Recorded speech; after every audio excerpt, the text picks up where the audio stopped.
Man, speaking of demons, we got Pride Demothen. Month? Oh, sorry, go on. Oh. I'm gay, by the way. Hey, everybody. Welcome to Pride Month. You were It's going to say, June. speaking of demons. So we have Demothen as one of the players who's coming up next versus Caden. That's almost So a demon. It's almost a demon. Maybe it'll be a demon for Caden. We'll see. Ridley maybe matchup. But And here now, we are. We're getting to watch it. this many years into the game, about 80 characters, eventually you're going to see it for real, for real. Uh-huh. Well, we will see. Demo has got the Meat Brawler, the 1-3-3-2, so is using the suplex here and going up against Caden with a couple of sponsor tags as well. Rocking the Ridley. Now, Pokemon Stadium 2, especially against big bodies, really good stage for Meat Brawler if you can land those crazy confirms. Oh yeah, that platform height is perfect to set up stuff like that. And here off the up tilt, we might see it. Oh yeah, you get that perfect height for the up air, connecting all the way to the thrupper, but not getting a KO off of it. Ridley, not actually like the heaviest of the heavy characters for as big as he is. Not as heavy as his size would suggest. Yes. Right, but still hefty enough. He is like a Captain Falcon mode. Yeah. Or you would expect him to be much heavier, but taking that shot put to the head, boom. It is Demothen who does end up taking the first stock after Caden had such a hot start, though. See if they can answer back pretty quickly. See, I love that landing fair too right there, but immediately rushing in, taking that stock there is Caden, not letting Demo start that momentum up. And look, the early damage so far has favored Caden. A little too greedy on those multi-jabs, though. Yeah, I feel like just letting it go early there to get that good angle for an edge guard could have been huge. But now we see both players on stage. Demothen getting off the plat and setting up some damage here. Back hit up air, by the way, is one of those crazy confirms into the up B, and you're getting taken off the top. Shoutouts to Pokemon Stadium 2. That blast zone is relatively close, given the height of those platforms. Man, that second up air into the thrupper never looks like it should be true, but they always hit it. Dude, the reverse hit of that down tilt, reacting, Ooh. hitting that back air, Demo is nice right now. Absolutely, and just ending early because of solid DI from Caden to not go to the platform, get a further extension, but at 108, it's not going to take a big extension for Demothen to finish off the game. Risky burning both the feint jump and the double jump right there. Still able to land safely and keep the pressure on Caden, though.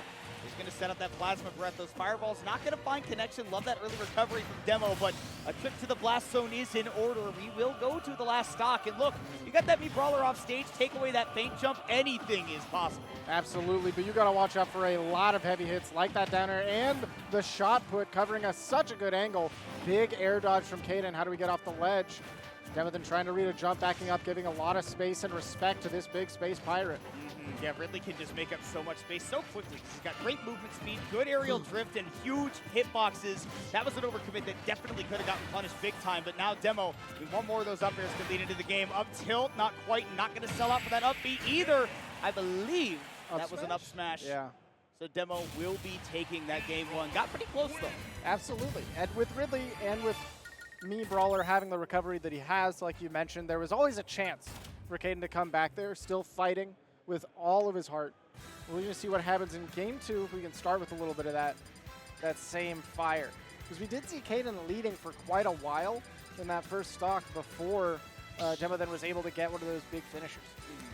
But Chef's suggestion right here is definitely to take it to a bigger blast zone stage. I like Hollow Bastion here because I think that Ridley does like a relatively larger stage. Even though when you're on a small stage, you can throw out those hitboxes and cover half of it. Once you're in disadvantage, it's going to be very hard to find a spot to land because you're not going to be able to find a place where you can just let somebody whiff and let yourself reset back to neutral. You kind of have to fight your way out. Yeah. Hollow Bastion's relatively large in terms of the size of the stage. You have that middle platform, which can be a hindrance to you, but I think the bigger blast zones and that wide horizontal length is going to be a really big help to game. Absolutely. I'm wondering how this platform is going to play out. It looks like after double up tilt, the Nair is coming through cleanly, so we're not going to see those same platform extensions out of Demothen that we did on Pokemon Stadium 2. Seen a lot of yeah. Well, and again, actually a very good stage for Brawler in terms of connecting those combos. Not committing to the reaction on that roll, though, and looking for the roll in the corner, expecting a mix-up, but Demo's just kind of rolled out every single time. Like the shot put to cover as well, and he's back. Shot put kind of disincentivized Caden. Wow. From going edge guarding, but then we see on the platform, you get the down throw, he's still hitting that thrupper, and that is exactly what we saw before. You're really not safe anywhere with platforms, to be fair. I still think that this is the right stage choice, but yeah, like you're saying, nobody's safe. Nobody's safe. I mean, that's just what the character does. You can take the stage away from the character, but you can't take away what they do. They do drift up with this forwarder, though, to buy a little bit of space. Not very aggressive on these ledge traps, not too threatening, but catching that neutral get-up shield. We've seen it quite a few times from Demo. That time, Caden does call it out. We saw that happen in that first game as well. But once we take a trip off stage, we have seen Demo play extremely well. It's a bit of an overcommit there, though. Backing all the way to the corner. Caden doing a good job of walking Demothen there, but pulling out that down special once again gets you out of there kind of scot-free. I want to see if Demo, wait a second, can make it back here. First of all, with no fate jump, you're gone. Even if, honestly, if Caden didn't even grab the ledge there, that would have body blocked the Brawler from getting close enough anyways. So great sequence right there. The punish game's so much better from Caden in this game, too. A little bit of a chain grab. Saw down throw nair reconnect. Some good damage. Now Caden's got a chance to do what Ridley does. Take one of these really early stocks because you're forcing Demothen to play a little scared. Dude, Caden's just, the adaptation has been great here. He's going to have to take all these jabs because Ridley with his size can't take that 11 hits and then roll through with that guaranteed first rate invincibility. Going to get him a little bit of damage right here, though. Caden looking like this is going to be a closed out game number 2. Holding down at the ledge to get that hitbox. Push Caden away, but Demothen definitely fighting from a far depth to get that up special, that thrupper though. And we know that nobody's safe. This is a combo away, hold on. With Rage as well? Ooh! No. If we crossed up, I was terrified. No shot. Oh! Yeah, okay, Demo is really starting to feel the pressure. Does not want to go to a game 3, but lots of big overcommits. Even that first thrupper that took that second stock was a really, really scary moment. But hold on a second, this is Ridley at 93. Did air dodge back through. We go to the ledge, it's safe. Oh, jumps out of the Space Pirate Rush. The backer comes through though, and that's going to be enough. A little bit of a reaction there from Demothen. Did not want to see that one play out that way. The mine is bigger. Mine can reach. We will go to a game 3. Really hard fought in that one, and definitely really close to seeing a comeback from Demo right there. Yeah. So we're going to see maybe if on Demothen's stage of choice, if it's more like that first game, we're able to have that quick early stock and run with that lead, or if maybe we've just had Caden figure something out that needed to be changed. And on small battlefield, I feel like it's not quite Pokemon Stadium 2, but it is going to be a little bit more up close and personal, and those platform combos are still going to be terrifying. I think, by the way, this is the first time I've ever seen anybody go through to the music on a Smash stage and pick a Mario Kart song. Yeah. I don't think I've ever seen that before, but honestly, sometimes it goes hard. Yeah, I mean, look, if they're meant to get your adrenaline pumping for a race, then why not for a race to the stocks? Why not for a game? Well, we'll see. Game 3, one of these players will get to stay alive on the winner side of pools, and one of them will have to go to losers. We'll see who it'll be right now. These big combos. Look at the frame traps. Look at the punishes up tilt. No up B, though, waiting out that air dodge. Didn't have a punish ready, but you still cash out at 97. You're looking good. Yeah, you have the ledge trap opportunity. Caden does find the way through the ledge trap, though, and now it's his turn. Trying to catch a roll with that pivot grab, recognizing he'd be a little bit too slow to have a true punish. I'm amazed that side B reach, because that normally does not have a ton of range. But oh, yeah. You see Demo once again get to the advantage, trying to go for that drop down nair. If that recovery had been close to the ledge, could have found it. But we've seen a lot of those low recoveries from Caden, saving his skin right there. But both of these players honestly sitting pretty close. I mean, obviously, Caden at kill percents, Demo's real close too. Yeah, but that whiffed up smash, maybe trying to drop through the platform for an up air, could have been a big setup, but doesn't find it. Caden once again with the ledge trap, trying to read a roll, but Space Pirate Rush mashed out. Yeah. Oh, but the jabs. 1, 2, 3. And remember, we saw in the first of all, that took the stock at like 100. Yeah. Crazy even with that rage. But we saw in that first game that the multi-jabs did not connect. Actually, Demo then fell out. So that time, Caden said, look, I'll just cash out here, ended up taking the stock. Ooh, back into the nair. Now just about every commit that Caden does is a big one. With the shield that low especially, Demo then knocking on the door with the down air. Ooh, here are those multi-jabs. Yeah. Big punish right there. Yeah, that down air is going to take the stock. So we're evened up 2-2, but Caden has that invincibility, takes some good advantage. Has been so good with these ledge traps. Love the call out on the jump. Not quite enough to take the stock, though. Did not get off stage quickly, no. Right, and there's not really a good move you can use to hit that angle with Ridley without committing heavy. So Demothen able to hold back. A fight for that center stage control. Caden takes the jump once more. That is such good recognition, because a lot of times you're playing a 50-50. Is my opponent going to jump after this down tilt, or are they going to air dodge? And that jump has been called out every single time. You're getting dragged across the ground. Caden, this adaptation has been coming through in spades right now. This could be a stock, but really good combo DI on those up airs as well. Still looking so strong. Big charge on the up smash to punish that tech in place. Could have also punished the tech in. That thropper gonna do it though. Caden shaking their head. Not really expecting that one to be the one that did it. Last stock piece though, love that down throw, immediate turnaround into the bear, risky feint kick into the shield right there. Does work out, but once again that jump gets read 3 times in a row after that down tilt connected. That is true. All right, actual game 1 is about here. Yonni against Brandon, who is immediately putting that Steve off stage, and he is doing some Tears of the Kingdom stuff. He's just building his way up.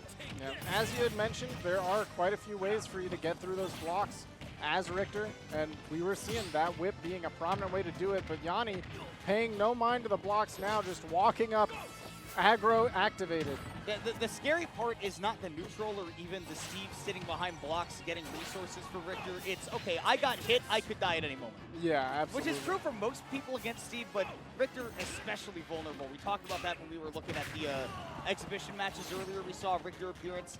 Could be the same here. Yonni is building a church. Yeah. He is certainly building a church. We're going to see if he can take Brandon to church. Up smash, sending him to the heavens. You better be praying. You hope that you stay up there. Yeah. I know he's tossing holy water out, but... Oh, DI's out to not get connected into the up special. That's huge. Not the blessed DI for Brandon that he wanted to see. Yonni has seen that plenty of times. Does have some pretty good Richter experience. I mean, you see a lot of this character online. Yonni's played a lot out there, but he was not ready for the axe to I saw the player cam too. He was like, oh, my bad. Definitely is bad. Not something you want to see. Holy water chasing the roll. I like the patience here by Yonni, not trying to set up any crazy traps or anything, because he knows that honestly off ledge, Richter has a few options. Yonni has taken so many whips straight to the face, but as soon as he gets one hit of his own, he's laughing. Look at the player cam. He saw he took the stock at 78, and he just started cheesing. He said, this character is unbanned? Why did you do that? You let me do this to you. That's crazy. Oh, glancing my goodness. blow on the up tilt, huge break for Brandon right there. Yeah, because he definitely got red, but Yonni not getting the reward for it. Here we go. Oh, I thought that was going to be a back air for sure. Yeah, missed the nil, was probably trying to set up for an up smash, but didn't quite find it. Okay, one block does nothing. Great job. Okay, we see Yonni coming off the ledge right here. Those downward angled back airs and forward airs, you see that Brandon's hitting those consistently. And that's a pretty tight angle on the stick that you have to hit for those, but not missing them at all. And sends at a tight angle. It's harder for Yonni to cover with blocks as well. See Yonni, no iron right now, so no way to mix up that recovery. We're going to tech that every single time. He almost got the KO off of that too. There was absolutely a chance to if we edge cancel the Elytra, but now respond with some of that pity resource. You're done. Goodbye. Oh, he's back. That was great to actually make sure he had his double jump after he fell out, right? That he did not burn that super quickly. Did not get his feet burned by that up smash either. We're back. Oh, we got a little bit of impressive right now. Yeah, he's holding his own. Pushing. Oh, that could have been huge. Oh, back air. I think that caught the double jump. No, Brandon still held on to it. We're going to take another trip, a little bit of a singe right here. I don't know if Yonni has the materials to build any TNT, which you would think would be a great ledge trap here. But double jump right here. Hold up. Calls the jump this time with the forward air. That's going to be enough. Kind of down to a scenario where we had very little resource. There was certainly a lot that Brandon could have done had he found feet on the ground, right? But was consistently pushed ledge to ledge. Really struggled to get off of that versus Yonni, which Steve will do that to you. That's not something that we normally see from Yonni, though. Like, he's normally in any matchup where you're like, okay, yeah, he's going to win. He's got tons of resources. There's nothing you can do about that. But I think that's coming from the fact that he is respecting Richter in the first place. You see that he's not just building up a wall of 3 blocks and then mining like you can do against so many other characters, because, again, that whip can just hit you no matter what. Oh, yeah. And like I said, he was blocking with his face for most of them, just like that. Whoa. And I would love to see him use the shield button sometime, but he certainly has gotten smacked by quite a few. Brandon, like you mentioned, is placing them very well with those down angles. Ooh, hold up a second, turn around. not enough to take it. It's just not quite so strong. Yonni pogged for a second. Dude, Yonni's the kind of guy where you hit him with something like that, and he's like, yo, that was sick. If that cross-up DI KO'd him, that would have been insane. Yonni fighting for his life now, down heavy in percent. I mean, you saw that first game, like when he felt like he was winning easy, he was like, oh yeah, I'm cheesing, I'm laughing at everything. And now he's like, okay, it's gaming time, because right now, look at him. Look at him in the player cam. He's like, oh, you got it like that. Yeah, all because he missed 1-0. And for those who are unaware, that's a no-impact land where Steve can jump, place a block, and then land with 0 lag to immediately be able to action into another move. Not Steve exclusive, no-impact landing, but he has very easy setups into it. Right, because he could literally spawn the platform that lets him land such a way. Normally, that's what we saw in that first game where Brandon lost the first stock at about 70 because we went, up tilt, jump, land on a platform, up tilt, jump, continue until we got the up smash. Man, dude, Brandon's like putting legitimate pressure on Yonni. Oh, yeah. When you look at Richter, you don't normally think about a character that's putting pressure on you, right? He's a zoner, but when he's being played well, this is actually exactly what he looks like. That whip almost reached Yonni through all of those blocks. You got to be careful, bud. I'm telling you, it's a threat no matter what. And he's still struggling to take Brandon's first stock. Manages to hit the aerial. Now, I was going to say you can't be comfy mining with that one tiny layer of protection. You said it before. Richter doesn't struggle with that wall. No, he'll just hit you right through it, no problems. There's that forward air. Will bounce Yonni into that block that he set up specifically for these ledge traps. And honestly, Richter at 49%, if you take a trip off stage, hold on a second, high recovery, Yonni can take you down every single time. He was playing behind by so much, now he's got a lead and a diamond to boot. Absolutely, and we're going to save it for this next stock because that one was on life support already. But we have diamond now, which is a huge boon. Already one hit, just a simple jab follow-up to 40%. And now that forward smash is a menace. Don't roll in Dallas. Never. Do not do it. It is a never ever for real. Again, rolling off that ledge. Yonni's ready. Diamond forward smash. No problem. Yonni, well, I'm not going to say no problem. He got that. All right. Well, we will get into game one here. We have got Trips and Danbi going up against each other. Danbi, he hit #1 in DFW at one point, did he not? Absolutely did. I'm not sure if that was a moment where Danbi was, like if Lima was not there at the moment, but Danbi has performed incredibly well in DFW. Oh yeah, and honestly, I mean, I think I haven't seen Danbi play recently either. I don't know. I know she got a full-time job, right? Right. So there is that. That always eats into the time, but just haven't seen around. I think had a somewhat disappointing performance at Low Tide City a couple weeks ago as well, but DreamHack is a place where I feel like Danbi is comfortable. Right. It's kind of a little bit more of a home body, closer to home. Not unfamiliar to a large stage, and like you mentioned, not what you wanted at Low Tide, but not something that's unfamiliar. Trips, a player that I am not familiar with as of yet, but I'm excited to learn more about because already Trips is holding his own up against Danbi, who we mentioned before, has reached #1 in DFW, which is the region is the trenches. It's very hard to make the PR in the first place because there are about 30 people who in any given period could qualify for it, but you're getting a taste of it right now. Danbi has had a taste of the very top in this region and is showing off exactly why, taking that first stock. But I do think that sometimes when you watch Danbi, there is a sense that, especially playing Yoshi, wanting to use those stubby hitboxes to put on pressure, there's a bit of trouble to be had with big hitbox, disjointed, swordy characters. Ridley's one of those. Ridley is basically a sword character. The closest thing to being a sword character without having a sword that you can possibly get. It's basically there's a sword on his tail, right? Yeah, I mean, that Nair, at some points, mildly disjointed. Even if it's not, it sure as heck feels big. Like It's large.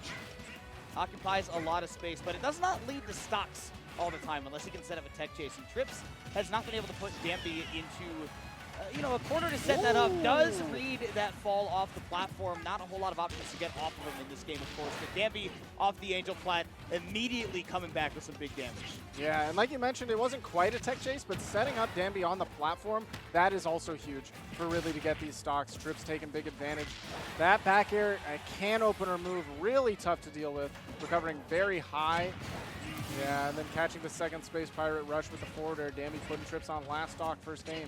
I'm not going to get away with that. And this is where Danbi is really, really scary to fight against, because if there's anything that I've learned from actually playing against her, it's that when you are in a position where you have to go towards Danbi, you are not going to hit the dinosaur. No. Danbi's really good at actually mixing between moving forward, moving back, and just changing the game plan of aggression versus defense. That's really hard to adjust to if you're not used to it, because then you get stuck in one mode, and that's where everything goes wrong. The down air stomped the whole yard. I love the transition, though, from the up air into the down air, where most people would cash out for one last final up air, but Danbi egg into the up air. That was a beautiful confirm to end that game one. Yeah. A classic finish. That up air is one hell of a move. Really, every normal that Yoshi has access to is oh, crazy. This is by far one of those games where I go, they really gave Yoshi all that, huh? Yeah. I feel like we keep saying this regularly in these games, and yet somehow it keeps coming out that Yoshi's like not one of the best of the best of the best characters, you know? Starting off, usually hovering that like high tier range. But man, there is so much that this character has access to. Well, we'll see game two if we can see Trips turn things around. Going to Kalos, so I guess now the idea is, okay, well, if Danbi's going to give me so much trouble kind of playing right outside my space, and if she wants to escape from me, well, now you're escaping to one of these side platforms where you're putting yourself in the corner against Ridley with really big hitboxes. But got caught! That was so smart by Danbi, drifting out, because if you get hit by that final hit of the down air, you saw it earlier, it sends you up. But before that, hips you down. This is where I'm going to get on my soapbox as I do. Okay. You should never get hit by that in your life. That's true. Because it's bufferable. If you buffer up special and then hit the button when you think you're supposed to tech, you will always buffer up B and not fall victim to that buffered air dodge. That is true. That is true. And I mean, again, even with Ridley, right, you have so much distance on your recovery as well. And yeah, again, like you said, if you get set up, then the game will eat your buffer. You go right back to the game. Fortunate little glancing blow there on the Nair, though. Trips has quite a bit of a comeback to make right here against Danbi. I mean, 130%, you catch a wayward jump falling off the platform like we saw on PS2. You definitely connect an up smash or a back there, but Danbi is playing aggro mode right now. Just outside of Trips' range, which is crazy because it's a long range with Ridley. But just enough to weave back in because Yoshi has that insane air drift, can often weave in and out. Oh! Heavy commit off stage. Trips manages to grab just the edge of the ledge. Yeah, the very, very edge. And it's one of those moments where you can't always use that up B to the side because Ridley has those weird angles, right? You kind of go slightly down. And at that angle, Yoshi can float in above you and hit you before you grab the ledge. But coming out of the corner is also a difficult task. Finally, off the Angel platform, connecting that back there. Always got to watch for that, but this is still a full stock comeback we need to see from Trips. Yeah, and that is going to be difficult with the way that Danbi's been playing, weaving in and out of those ranges. Look, just the very edge of the shield. And wow, all of the shield damage from the down air. Oh, there's nothing you can do as Ridley because you're so big that you're inherently going to get shield poked a little bit easier. Boy, I mean, Danbi just putting on all that pressure and saying, well, great, now I get to mash buttons even easier. Good luck blocking this. Okay, finally getting a hit in. Trips, maybe with a moment, but only a moment of reprieve. Danbi has just been suffocating, and it's not even a constant aggression. It's the back and forth that I feel like is so terrifying. Danbi is always playing in a range where you don't get a moment to say for sure, I can get myself set up. And you're actually, I think you were too low for that up B to even make it back, even without that air dodge. I don't think they certainly gave the character something. They gave that character quite a tool. Where, I mean, that was kind of the one thing, is that against characters that can keep him out, you know, regardless of, you know, the energy projectiles, right?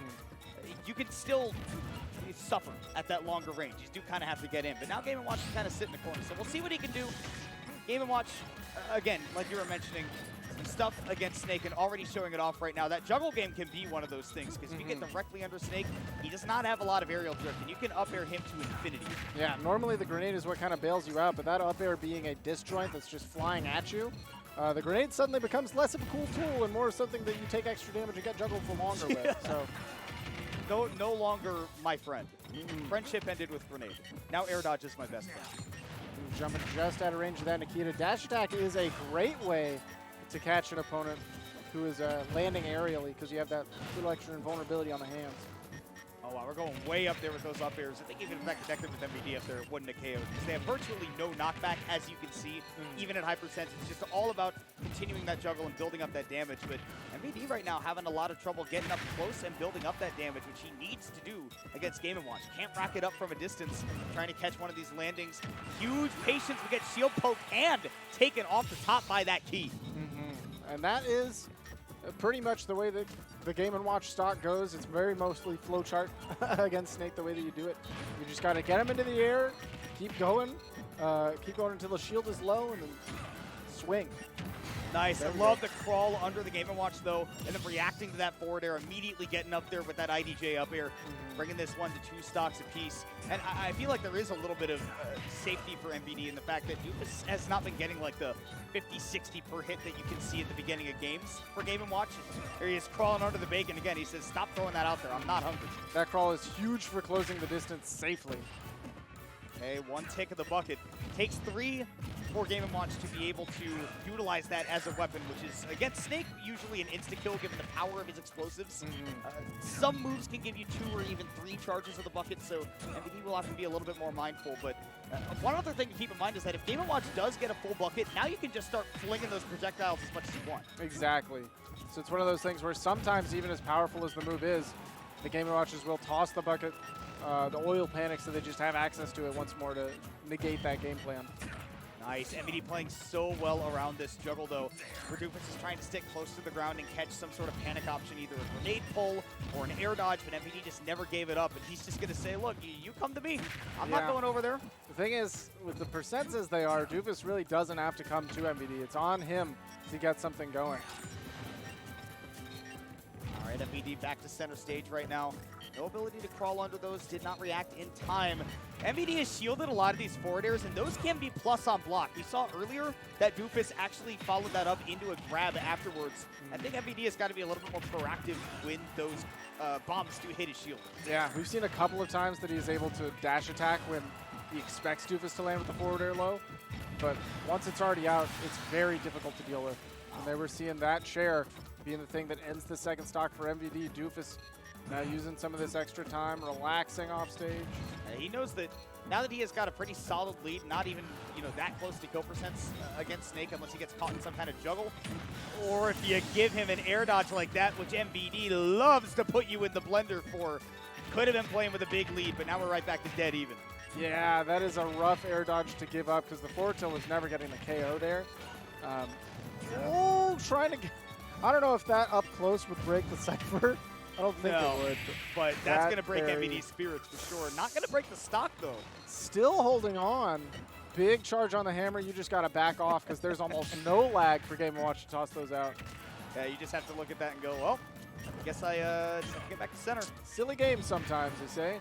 But Game & Watch sure can toss out those smash attacks. I feel like that is the way Sakurai wanted it. He said in interviews before, I wish people would just throw out smash attacks more. It'd be fun. Well, here you are. Game & Watch, the right guy to do it. That will certainly take the stock. So Doofus playing excellently in that game 1. Did fall victim to a couple of those very veteran moves by MVD, right? We did see a lot more use of that down tilt, which I think is so great in that matchup. And we saw MVD setting up a couple of baits on a juggle. We saw that forward tilt 1 into reading that air dodge in.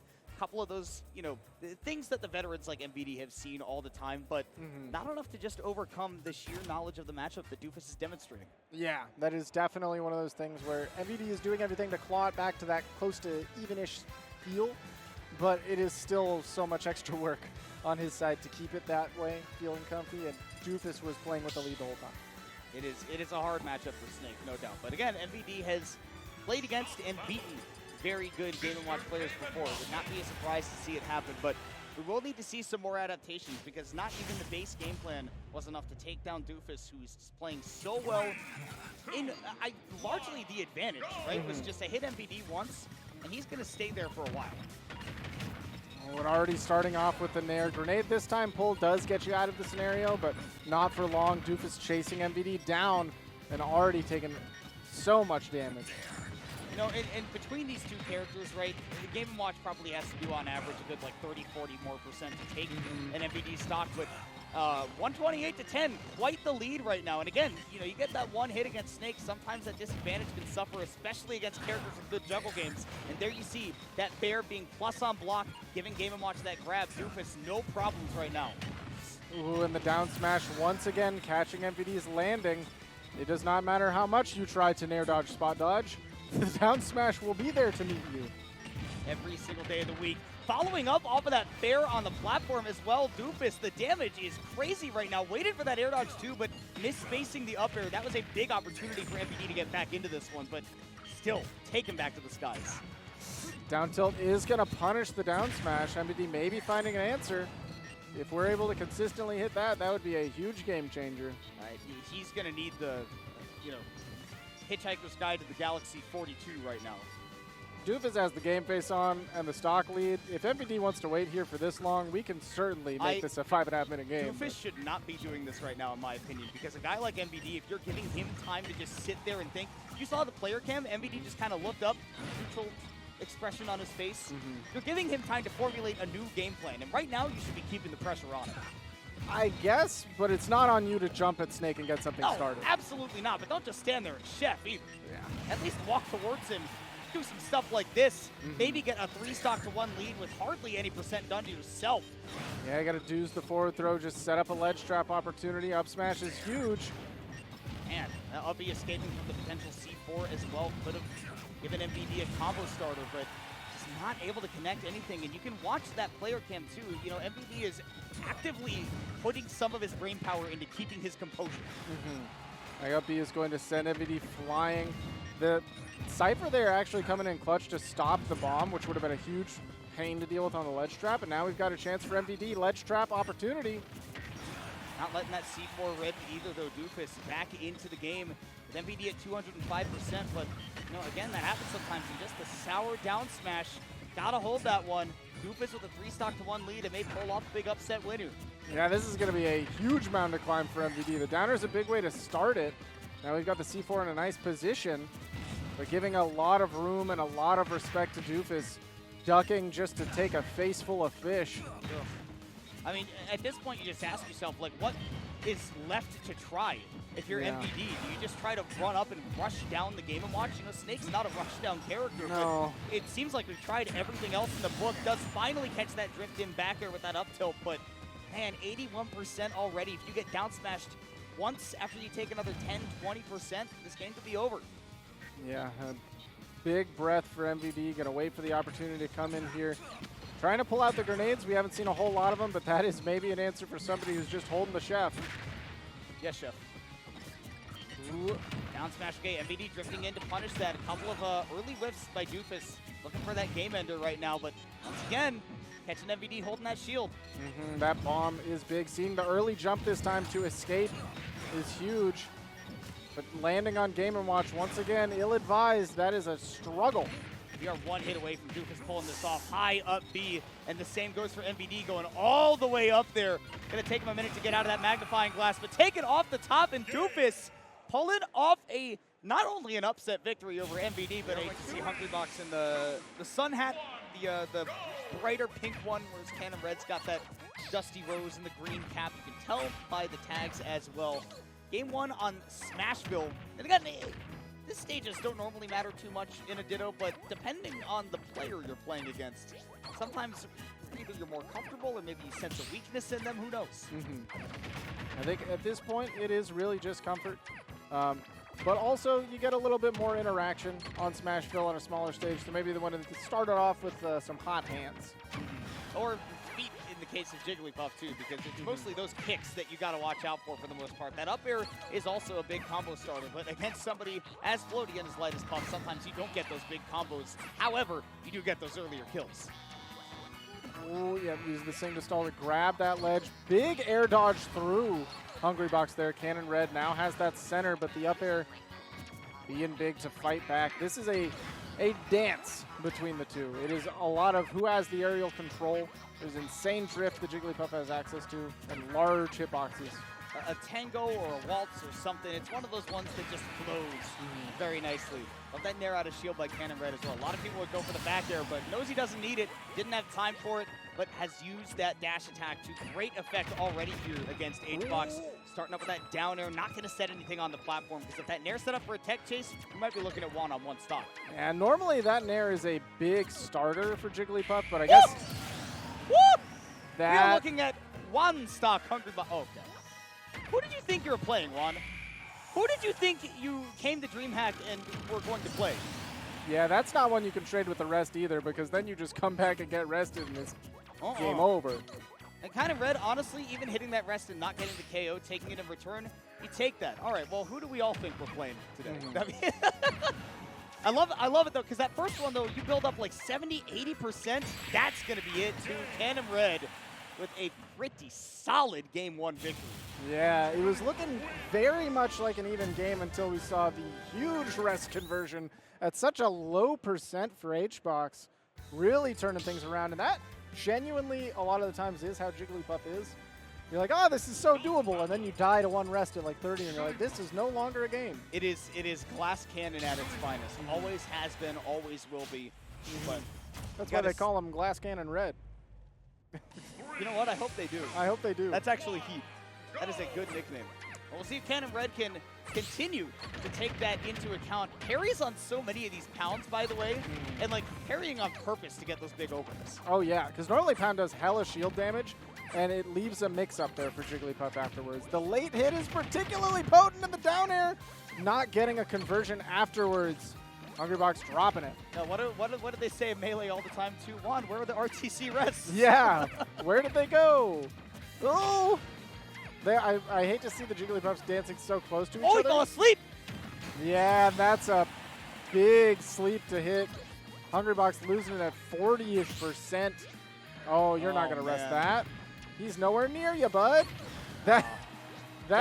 He's looking for that drift, I guess, just fully into the shield. I don't know what he was looking for, because I've never seen a Jigglypuff stay that close to me after a hit. I don't either. Let's just be real. Sometimes you hope your opponent gets hit. But in this case, Cannon Red is making his dreams a reality. That's why he's got the sleeping That's cat. why that's what to say. He's ready to honk. He is lucid dreaming. I'll see if he can continue to make that dream a reality. 113% means that all the Hungrybox needs, having an up tilt can do it, back air can obviously do it. Nair won't be enough until you're off stage, which you are taking a trip off to right now, making sure that you don't get put to bed once again. Cannon Red just making plenty of uses of those ledge grabs. You got a lot of them. Yeah, he's once again going for those chump checks, but if they've been working, you got to make your opponent do something about it. Back air does come through, call out the extended limb of Cannon Red, even up the stocks, and as we saw, the percent doesn't really matter. It's a who's line game. The points don't matter. All that matters is the stock at the end of the day, and that, oh my goodness. Setup. Yeah. It could have been huge, but we're seeing nothing off the Pound. Why are you going for the mini game if you're not going to play it? That's what you got to do with Puff. I mean, I pounded the down air on the platform. Could have been this exactly, and Hungrybox does find it. Clutchbox at his finest, and he says, no, I tried that on you last time. You don't have the time for it. Absolutely not. Especially in this scenario, it's a big commitment to whiff. Cannon Red getting poked out again by that forwarder. Hungrybox finding some new light here in this game number 2. Cannon Red is just trying to find exactly that back air is what he was looking for the whole time. Does bring HBox down to last stock. So, you know, where there's a Puff, there's a way. There can always be a rest, but Cannon Red doesn't even need anything crazy like that to get this one either. Oh no, but Jigglypuff off stage is a menace. No matter how good your recovery is, you still got to fight through the wall of forward air, and Hungrybox definitely gave it to him, turning things around for that second game. Looking very similar to the first, just the momentum was the swinging in the other direction. It swung mid-game. After HBox hit that rest, it looks like he just kind of turned on the jets. He found his confidence, I think, was the key, that he was not very confident in himself in that game 1, but once he hit that rest in the game 2, that was just sort of like a wake-up slap to his head that just said, oh, right, I'm Hungrybox. Yeah, I am the guy. We're going to see if he's going to be able to maintain that same energy, or if Cannon Red turn things back around. You know, second or third verse in this case, same as the first. We will see. Final destination here for game 3, so Not a ton of platform setups available, I suppose, for Puff. It's kind of going to be all on the ground. We're airing it out. And that, typically, we see something like that. You know, you get your pound, and then there's an aerial conversion to follow. All right, we see both players kind of having a dogfight off stage, sitting around in the corner. And honestly, like, where the actual stage itself is doesn't always matter that much with Puff. Like, you're playing an air game. They're absolutely flying. Good recognition from Cannon Red that after that parry we saw it was a down air we were parrying, so we went right back into the shield. Ooh, love that forward air, but now Cannon Red running out of jumps, uses that pound to stall himself out, and another pound to get back to the ledge, calling out Hungrybox, using that big and lasting hitbox to get his way back. Dead even before this first stock is even taken yet, and they're both fishing for those back airs. Gonna get the forward throw, pushing Hungrybox off stage, chasing from below. Oh, great SDI from Cannon Red, flying high away from the down air, and gonna take the first stock with a nair. Very easy for Hungrybox to answer back. Cannon Red's gotta be careful with how he's dancing. Cannon Red is trying to find a conversion into that rest. Could have found it out of that down air, but just waiting, and a lot of patience right here. Yeah, nice, that up though. tilt. Very big to punish the dash attack. It's extraordinarily laggy, but it is a move that you have to commit to, and there you see parry on the pound. We've seen a couple of them from Cannon Red, and this time being the one that converts into the rest to take you a full stock ahead. Now rest basically off the table for Hungrybox, but so available to Cannon Red. Yeah, and no, that is a terrifying prospect. He can fish for a confirm, especially, I was about to say, if he doesn't take another hit, he can try to look for one, but now if you whip that, H-Box does get his free rest afterwards, and generally, because you don't sleep for as long after you get it, you might be able to stay alive, but no, he needed a star KO to get it. Like you said, it's off the table. You were correct. I dare say he even thrives under it, so we'll see what the Dallas Captain Falcon can do going up against JMXFIA here. Game 1, PS2, because as we all know, make the best games. Yep, it is definitely the place to be for many. Bert hugging that shield because he knows any forward tilt here is huge. I'll just take that there. That's no problem for the damage. That's that Yoshi double jump armor that is, as you have said many times before, subtractive armor. Yes. So that means that it takes the knockback at the beginning, and then it just kind of subtracts it out, and then if you overcome that, he just stops. He just stops dead. And as Falcon, I feel like I will happily take that damage trade of the knee, knowing my opponent's going to go nowhere, and a scramble afterwards. Because normally people will just be able to jump away for free, but because of the little dip that Yoshi does beforehand, you're going to take that knee every time. I love Bert trying to set up for a tech chase right there, by the way, because at that percent rate, I don't think you're going to get something super guaranteed. Bert loves the B buttons. That should never have connected. That's crazy, Bert. You got that one because you're you. That was blessed. That was a Bert diff. Bert the Dragon difference! And ducking below that egg meant there was nowhere for JMXFIA to go. He had already spent the double jump. He already knew if he tosses out a move, he loses that armor. You just have to take it. Drifting back to the ledge. Great spacing around these aerials by Bert. I mean, you can tell that he has matchup experience just by watching him play, right? Oh, yeah. That first edge guard sequence that he got for that second stock, and then that spacing right there all demonstrates what you need to know. But JMXFIA has a bit of Falcon experience himself, obviously having played against Sean quite a few times, but you haven't played against Bert the Dragon, man. Oh, Bert the Dragon, he is built different. He's kind of a race car Falcon, yeah, which is usually a problem. Loves his B moves. He does love the B moves. As if right on cue. We're not lying. He is a race car Falcon. No double jump right here. We'll see JMXFIA again drift high. Bert trying to catch that air dodge, but instead will catch that downer for his troubles after whipping that jab. Ooh, trying to once again bring the race car to the dinosaur. He's never seen this kind of thing before. From a different time. What is this? 125 Bert. I was about to say any amount of moves can do it, but he was looking for that down tilt the whole time. And Yoshi's love to kind of flutter ambiguously around that ledge. Can't do that against somebody who can KO you at about 120 with a move like that. Absolutely, because at the very end of the jump, you do lose the armor once you're past the peak. It's not forever. So lazily drifting back to the ledge afterwards, that is going to get blown up by a move that just covers that ledge. Well, Bert playing with some heat. You know, I'm not always the kind of person that gets hype over Falcon stuff. I'm not usually somebody who's going to go, I just saw the coolest thing ever because the stock exploded immediately. But Bert kind of had some custom stuff in that game. Custom stuff and very tailored to the matchup. That's the kind of stuff that I love to see, where you know he's playing around that double jump armor expertly. Expertly. That was nice. He's killing it out here. I like that. Hey, you're killing it. Jeez.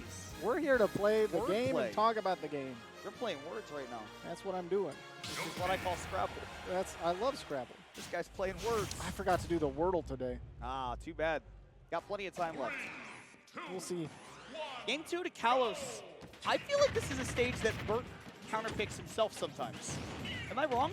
No, you're not wrong. He loves to have that room to breathe, as it were, on FD-esque stage. Guys? He loves that platform being where it is. He loves having a wall to play with off stage, and he is a race car. He is flying. I need everybody who didn't watch doubles yesterday to know that JMXFIA literally just sat at the ledge and kept eating people, putting them in eggs, and they would just die. And I was like, okay, well, in doubles, there's so much chaos. You know, sometimes you're not thinking straight, but this is singles. Yeah. Stop going over there. Yeah. Bert has almost died twice to that now. That is a Yellow Rello classic that I feel like we see quite a bit. Now, JMXFIA covering that roll distance very well, taking the first stock in the second game, see if Bert's going to be able to play as well. I was going to say without a lead, but he's not playing from a deficit. If there's anything Bert loves more than the B button, it's up smash. Oh, yeah. That move is unreasonable. Love this chase down by JMXFIA, though. Playing really aggressive in the corner. And looking for the stock enders, right? Trying to go for a big lead. So Bert has kind of conditioned that spot dodge out of JMXFIA now, after he's going for these moves to try to get away from those specials in particular. And I feel like if Bert has recognized that he's forced that, there's a lot that Falcon can do to punish it. But we'll see if he's able to really capitalize. Right now, down quite a bit, because you know those Yoshi stocks don't come cheap. He's going to have to find a solid confirm here. This is where Bert can crumble a little bit, though, is that once you get him in these scramble situations, they'll throw out some laggy moves, right? You have your opportunity to punish them. And I love calling out that single jump right there from JMXFIA, throwing out that lingering downer, tons of damage. But Bert, again, race car Falcon. Has rolled, catching JMXFIA, trying to chase a little bit too hard. Nice, love that B mix. reverse. And you Look have at that momentum getting to the other side. Bert, chopping kick out of the, yeah, this is what I'm talking about, man. Okay, that, why did any of that work? you know, JMXFIA's brain got just put in the mixer. absolutely blended. What am I looking at? That can be legitimately hard to fight against sometimes. It You're like, can. wait, I got to chase him down, and then he's ready for another, like. Oh, JMXFIA was ready for that roll. He's hugging that shield. He's terrified. Hold on. We know we got to stop early because at any point, yeah, if he's able to use that double jump armor, or in this case, just land outside of your range, that's a big hit for you to deal with. I will say JMXFIA has been doing an excellent job of calling out moments where Bert is liable to overextend, to kind of go a little bit too deep where he can't reach Yoshi because of that crazy aerial drift. JMXFIA is just outside of that zone and then hitting him right back for it. I think on both ends, we're just seeing really, really great recognition of the matchup. Yes. Right? Yeah, definitely. We're definitely catching. We're catching Bert overextending. In the neutral as well, right? Where you were talking about earlier, right? It's a little bit harder to adapt to those neutral moments, right? Because there are so many more options that your opponent has versus when they're in the disadvantage, they have limited options. Right. But both of these players have done a really good job of understanding what their opponent's options are in those neutral, and especially when they're trying to approach them, knowing what they're looking for. Yeah, it looks like JMXFIA has really been hanging back and trying to catch Bert, going for a whip side special. This one finding its mark, but an up air going to get you out of disadvantage, and it's back to neutral. But yeah, I feel like JMXFIA has done a great job of like just staying a little bit outside of Bert's range, but close enough to make him think he can swing for it.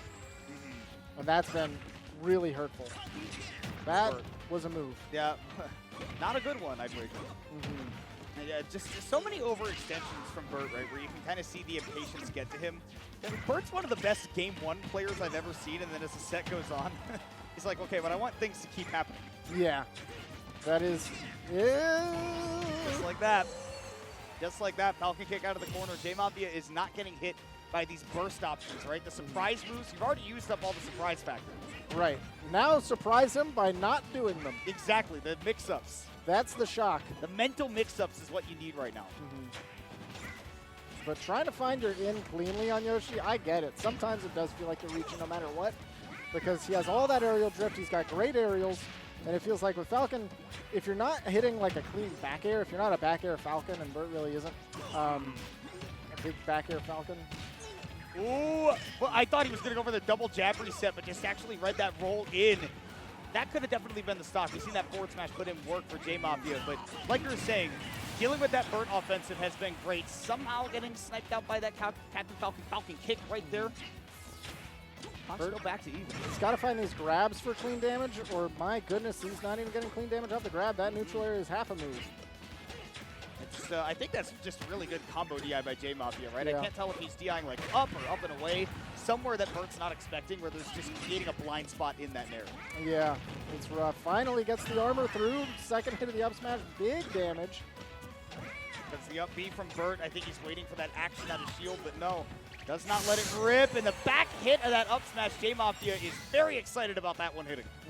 Pumped up, 56 is a healthy place to be, especially when you got that double jump armor. Bert not even going for the combo throw because of that. Just back throws him off, and starting off the stock of 35 because one down air connected feels bad. That was not even a combo. JMXFIA putting him in the egg, looking for that extra damage. Great delay on the mash there by Bert, though, so staying alive, but still, JMXFIA well in control of this game right now. No armor, but managed to refresh, yeah. Oh, he got that jump red, too, but JMXFIA just not on the right tempo to hit Bert for those air dodges. Here's the egg, looking for the finisher, and gets it with the Yoshi. No, he's still alive. He's so heavy. Bert's got to work overtime, though, to turn things around. He's on the last stock. JMXFIA not catching the mix, but he does catch the jump after the up air, cleanly taking it. And showing off, you know, he didn't get to that doubles champion. The Mute does. But, again, like you said, hard worker, both in the mind and with the controller. That is why he has got his sponsor, 26R, backing him up. And Trade 5 playing for Drip, Texas crew as well, Texas sponsor. Backing him up as well. We'll see how it goes as we start game one on PS2. Yeah, Trade 5, I will say, is more of a scrappy Steve. He doesn't do as much of the block placement as some of the others will with their Looney Tunes stuff. And right now, he's got a Stitch, just tossed it away. That's crazy.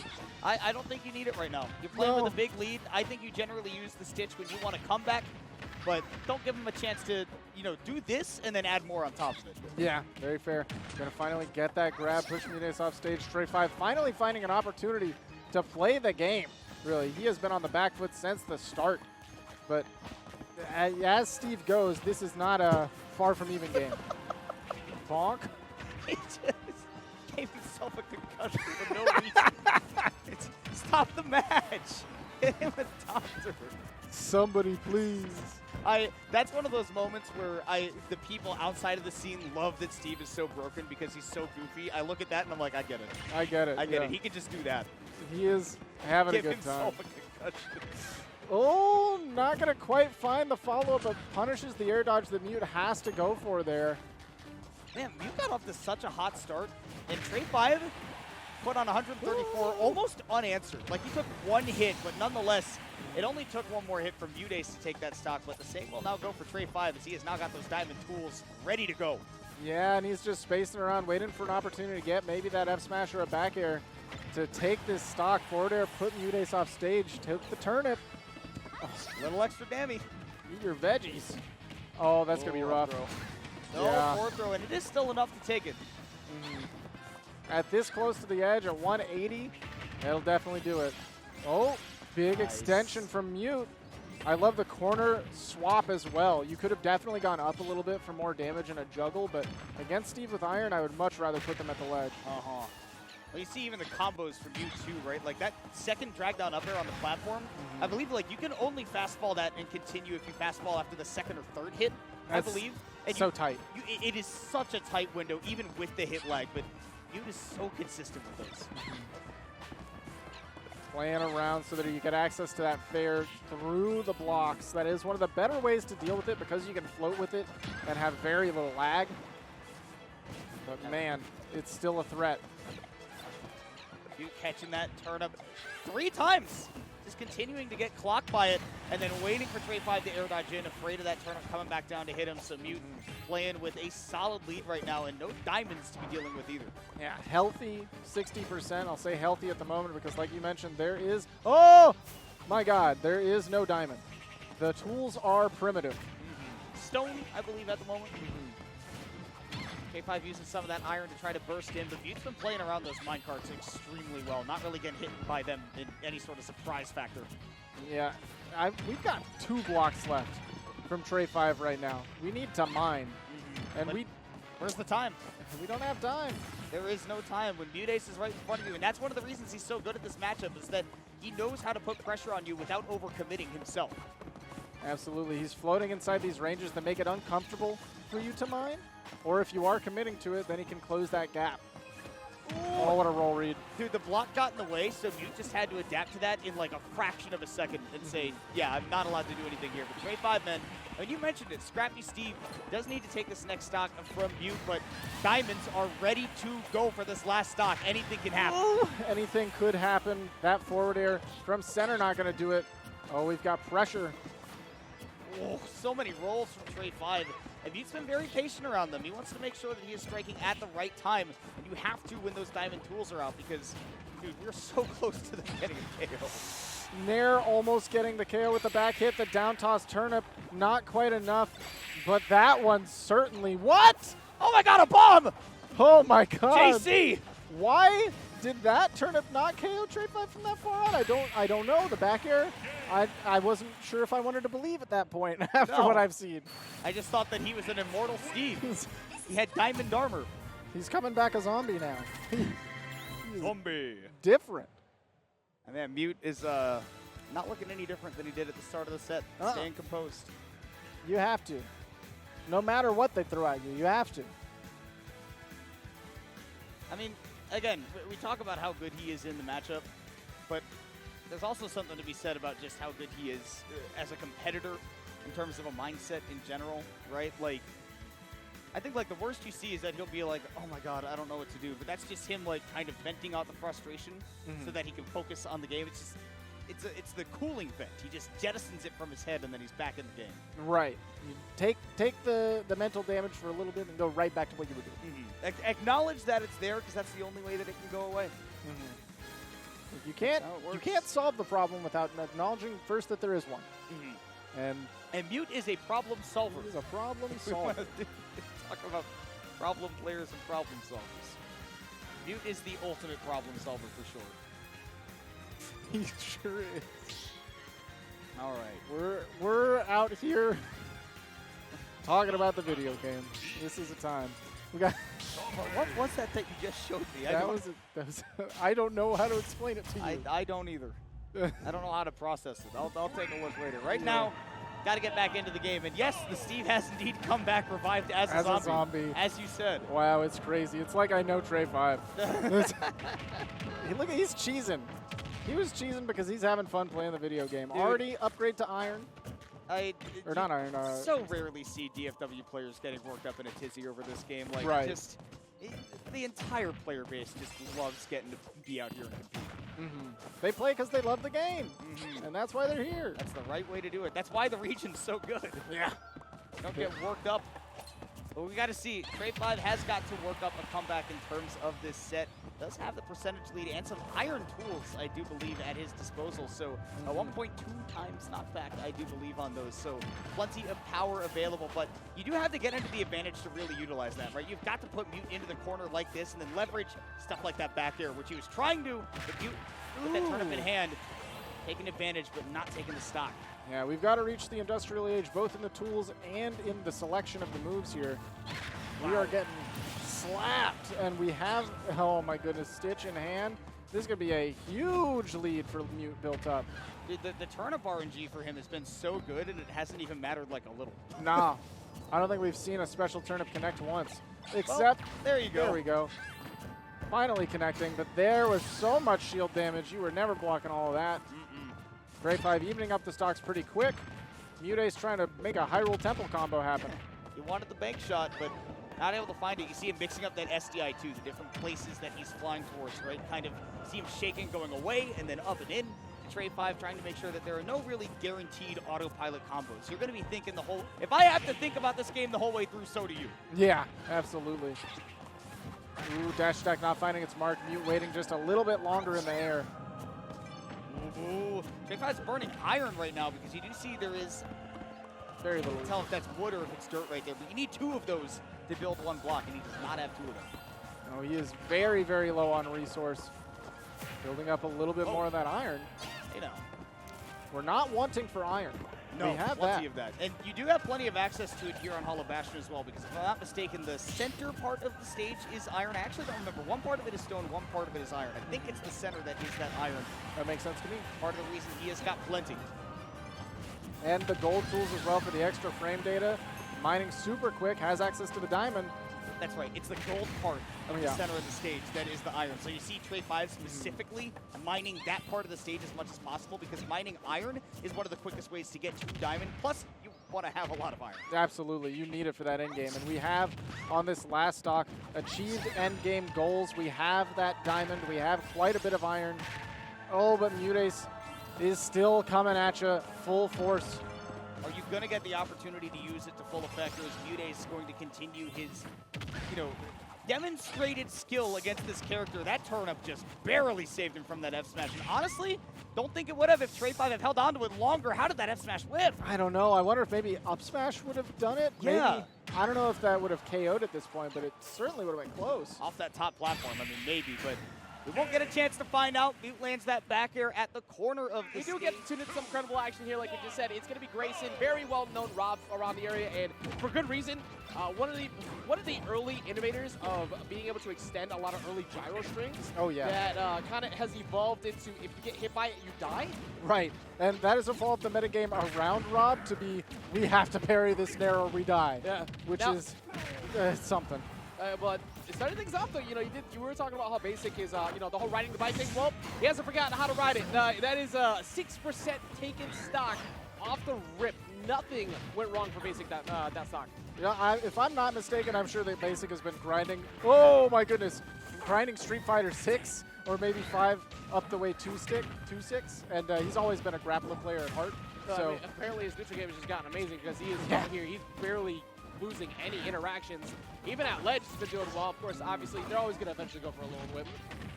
yeah, eventually it's the tick in every Incineroar's brain. They have to itch the scratch, but eventually you're going to catch him slipping. Grayson finds his conversion to the I like up how you air. made that like a cat reference rather than just saying like, no, I have definitely intrusive thoughts. Yeah. Look, we all have them, but cats especially. Oh, well, well, feline reflexes coming through there, luckily for him, because he was in the gyro string that would normally lead to potential 0 to death. Incineroar doesn't have the best recovery, but that is one of the best buttons to press out of disadvantage at that point, but that is a massive amount of damage he just took there. Already 89%. Everything Grayson did before, essentially null and void, neighbor. Absolutely. We're sitting at very comfy percent, I feel like, for Basik. You just don't want to be hit off stage. Grayson's definitely fighting for that where he's got Basik in the corner. But even as heavy as Rob is, I don't know, man. I'm scared, terrified. This is frightening right now, too, because Incineroar does have a Z-drop tech to guarantee and a lone whip with this. And he finally threw it away because he realized, like, okay, I don't have anything that's actually going to work out here. He's not letting me do it. But if he did, he could have gotten a potential lone whip off the gyro. Yeah, that is scary. The lone whip's already trouble to deal with when it's not guaranteed. There we go. We find the back air. Grayson taking the lead for the first time in this game. Getting Basik caught on the platform, but he is quick to answer back. That is a scary spot. In most situations, including that, the character would be dead, but because of that startup cross chop, he has a little bit of invincibility to be able to get back on stage. He's very lucky, but this one punish takes off the stock, or not Darkest Larry. Not that. It'll do a lot of damage, but it's not going to take the stock just yet. The up air, though, that absolutely catches Rob trying to cheat the mechanics and just give up the ledge entirely. Oh, that's big damage. He's going to get pushed off stage here. Incineroar has to recover high. Actually, I've never seen someone choose to do Darkest Lariat as a stall tactic off stage. That he didn't have to British jump, his cross off or anything. It's dangerous to do. It's dangerous. But it worked out. Yeah, you're definitely a sitting duck for the laser, but it did not find its mark on Basik. There he goes for the very high recovery.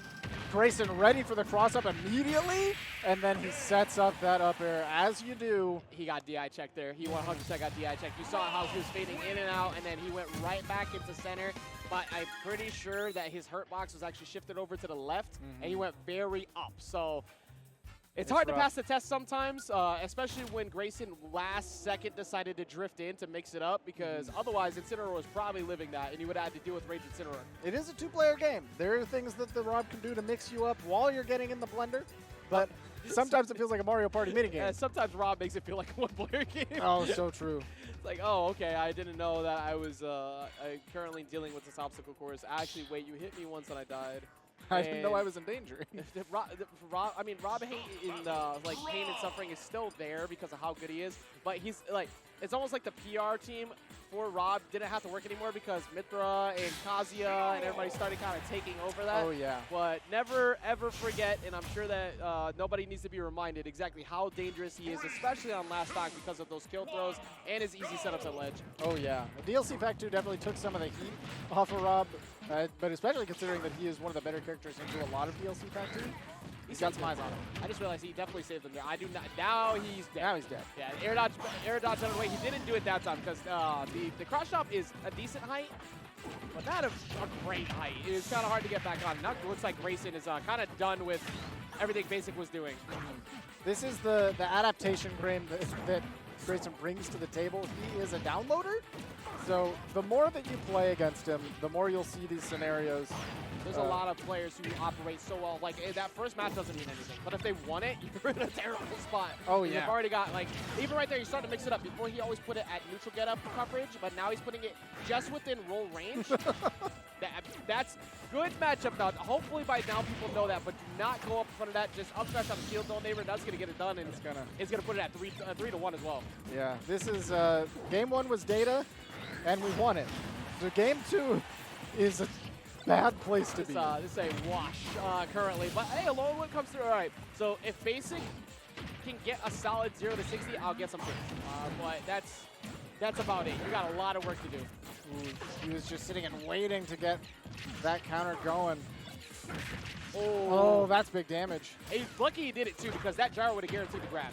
So, like, very, very good job at least kind of boxing your way out. You'll take that trade every day, but you only have so many more you can take. Not playing super well around gyro covering space, though, consistently. He's getting smacked by it, pushed into the corner, finds his way out. I'm smelling a back air from Grayson at ledge. He kept hovering at ledge for too long, and because of that, that will hit below stage. That's a cross-up again. He passed the test this time. Just barely passed the test. Once again, well, that was a heavy commit. We almost saw him punished for it, but Basik manages to get that cross chop out fast enough. He's doing a lot of cross chops just in neutral right now too. It's a very risky gambit. That's game right there. Yeah, it lets you tech in and hope he doesn't react to your tech in with the Osmash, which is pretty easy to do with Rob there. Grayson had that kind of checkmated. So good job from Basik at least at the start. But I feel like a lot of his mix-ups were revealed early. Yeah. And I did like how he played off stage. Like, it's very scary to actually chase after Rob when he's, like, at ledge. But he kept actually trying to pressure him there. And then after that, he's like, oh, wait, I'm Rob. Yeah, like, he's like, actually, I don't have to we can deal keep with doing this. I'm just going to press up B. And, like, I'm going to make it back. It's a tough situation to be in. He did have a very nice game 1. It did. It looked good. And then Grayson stopped getting Grayson hit. reminded, like, there's a reason why I'm regularly in the top 3. Like, take a look. But it is definitely one of the more difficult matchups for Inciniroar. I am always impressed by how much they've been growing, though. I know there's another really good one, I believe, out in Houston for you guys. I do not remember his name, though. Bull Hall is probably the one that you're thinking of. Bull Hall is a very good Inciniroar. Yes, I was very impressed by him last DreamHack Dallas. And not just that, but there's also all the other Inciniroars that are out there that are performing well. You know, obviously SkyJ, but the rest of them are just doing well. He continues to grow. But you end up running into someone who knows that matchup well, and Grayson kind of just wouldn't let him land. Sometimes it feels like there is a glass ceiling, right? It's a glass ceiling, so you think you can get up there. And then the Rob comes down. It just comes crashing the party and ruining everybody's day. But still, incredible job to Grayson again. You know, there's a good reason why he is, even though he doesn't travel and get out there as much as some of the other Robs, if he did, he'd be a real problem. Oh, yeah. And it's about the pilot, not the plane, right? Anybody can pick up Rob. That doesn't mean that you're going to beat Basik or any of the other Inciniroars that are rising up at the moment. You do have to be able to push the buttons. That's the hard part. Press the big green button. Big green. Occasionally the little red button, but the big green button. Well, actually, I don't press this anymore because I'm a pro controller player. I like the big green button. Yeah, same. Yeah. Yeah. I also love. I want to hold forward. I don't want to point yellow stick at bad guy. That's my favorite. That's my favorite thing to do. Usually it doesn't work out, but that's my favorite, my favorite thing to do. It works better when I jump sometimes. Yeah, if occasionally jump and swing, it might work. But right now, we're going to be seeing a lot more grounded style gameplay instead of that because we actually have Broken coming up next. It was using Palutena in doubles, but that was mostly because that team with DJDon is a lot better as Palutena and Steve than Ken and Steve. I'm expecting to see the Ken show up here, though. It's maybe even the Kazuya. I feel like Broken's been grinding Kazuya more recently than anything. It is a little bit inconsistent because tournament to tournament, you never know whether Kazuya is the character that you're allowed to play.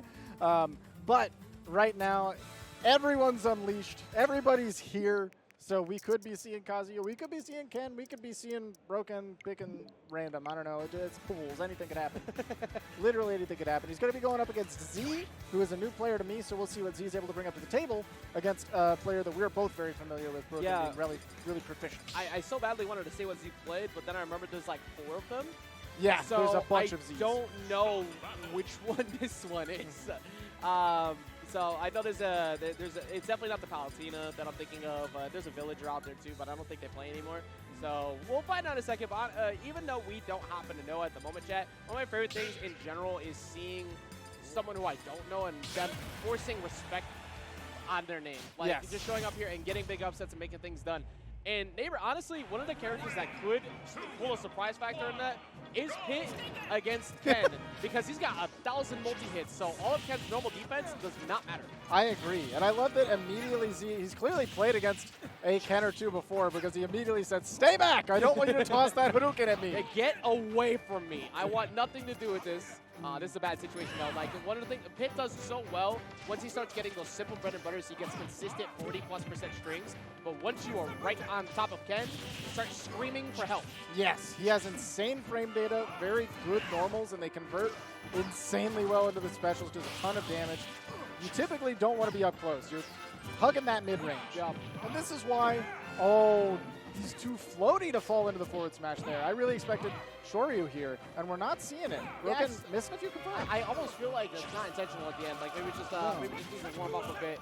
But for Broken, well, that's gonna kill. That move is very strong. So for Broken too, like it takes a bit to get in on Pit because of these short hop nairs, but he's getting like 40% or 30-ish% for every combo he gets. So it's like, okay, you can keep smacking me away, but I'm getting like right there, straight to 35. He gets so much more than you. Exactly. It just takes one, and it's very consistent for Ken most of the time.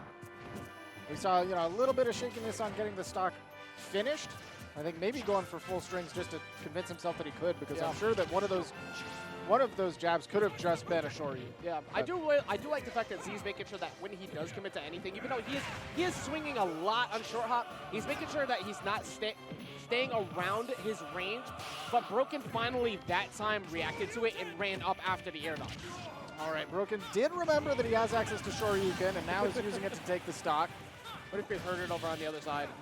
We got fighting games going on the other side. It's like, that's the button. Move. That's the one. And that's I do not ever like to use this word when I can avoid it, but that is what we call an unfortunate SD. Yeah, that is pretty much picture perfect what you would call that. There's so many times where you'll see a situation and it's easy to not realize like, hey, somebody got hit in the middle of that, or somebody's positional pressure forced the SD.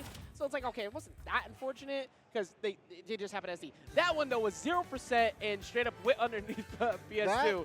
That's what we call a gift on Christmas to Broken. That's the PS2 architect being out for other people. Whoever designed Pokemon Stadium 2, that architect needs to be fired. I'm sure he does not have a job anymore.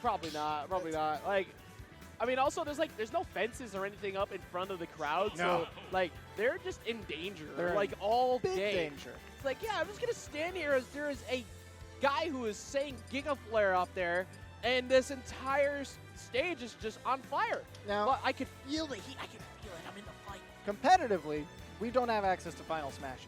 Yes. So if we're ever playing on this stage and Samus unleashes the largest charge shot of all time, there's a whole it's like a Section H is down. I have gone back to Dragon Ball Z, the Boo saga, where Vegeta's taken out half of the stadium, and I don't know why that's a legal thing. Speaking of Samus, here we see her. I cannot believe the amount of precursor you just accidentally got for that. Because chat, we had no clue that Samus was going to get picked. That was a happy accident. But we did expect to see maybe the Kazuya, because early in pools you like to warm up every character in your arsenal. So Broken, he felt like, I got it with the Ken. I don't need to remember how that works. Yeah, well, now we're here on, buddy! We're here on Kalos to kind of confess our sins, called playing Kazuya. Yeah. But this is actually a really good counter pick in general for Broken. Because, well, actually, Broken's not the one that picked it, but yeah, obviously Kalos was picked because Z wanted to be able to play Samus. Keep full range. All right, well, that's fine, cool. And now I'm going to play Kazuya on the Essential FD. Thank you so much for that. Yeah, it is a very rough spot to be in when you have nowhere to run from the electrics. Not quite finding the follow-up we want to see from Broken. Getting clipped by the fair.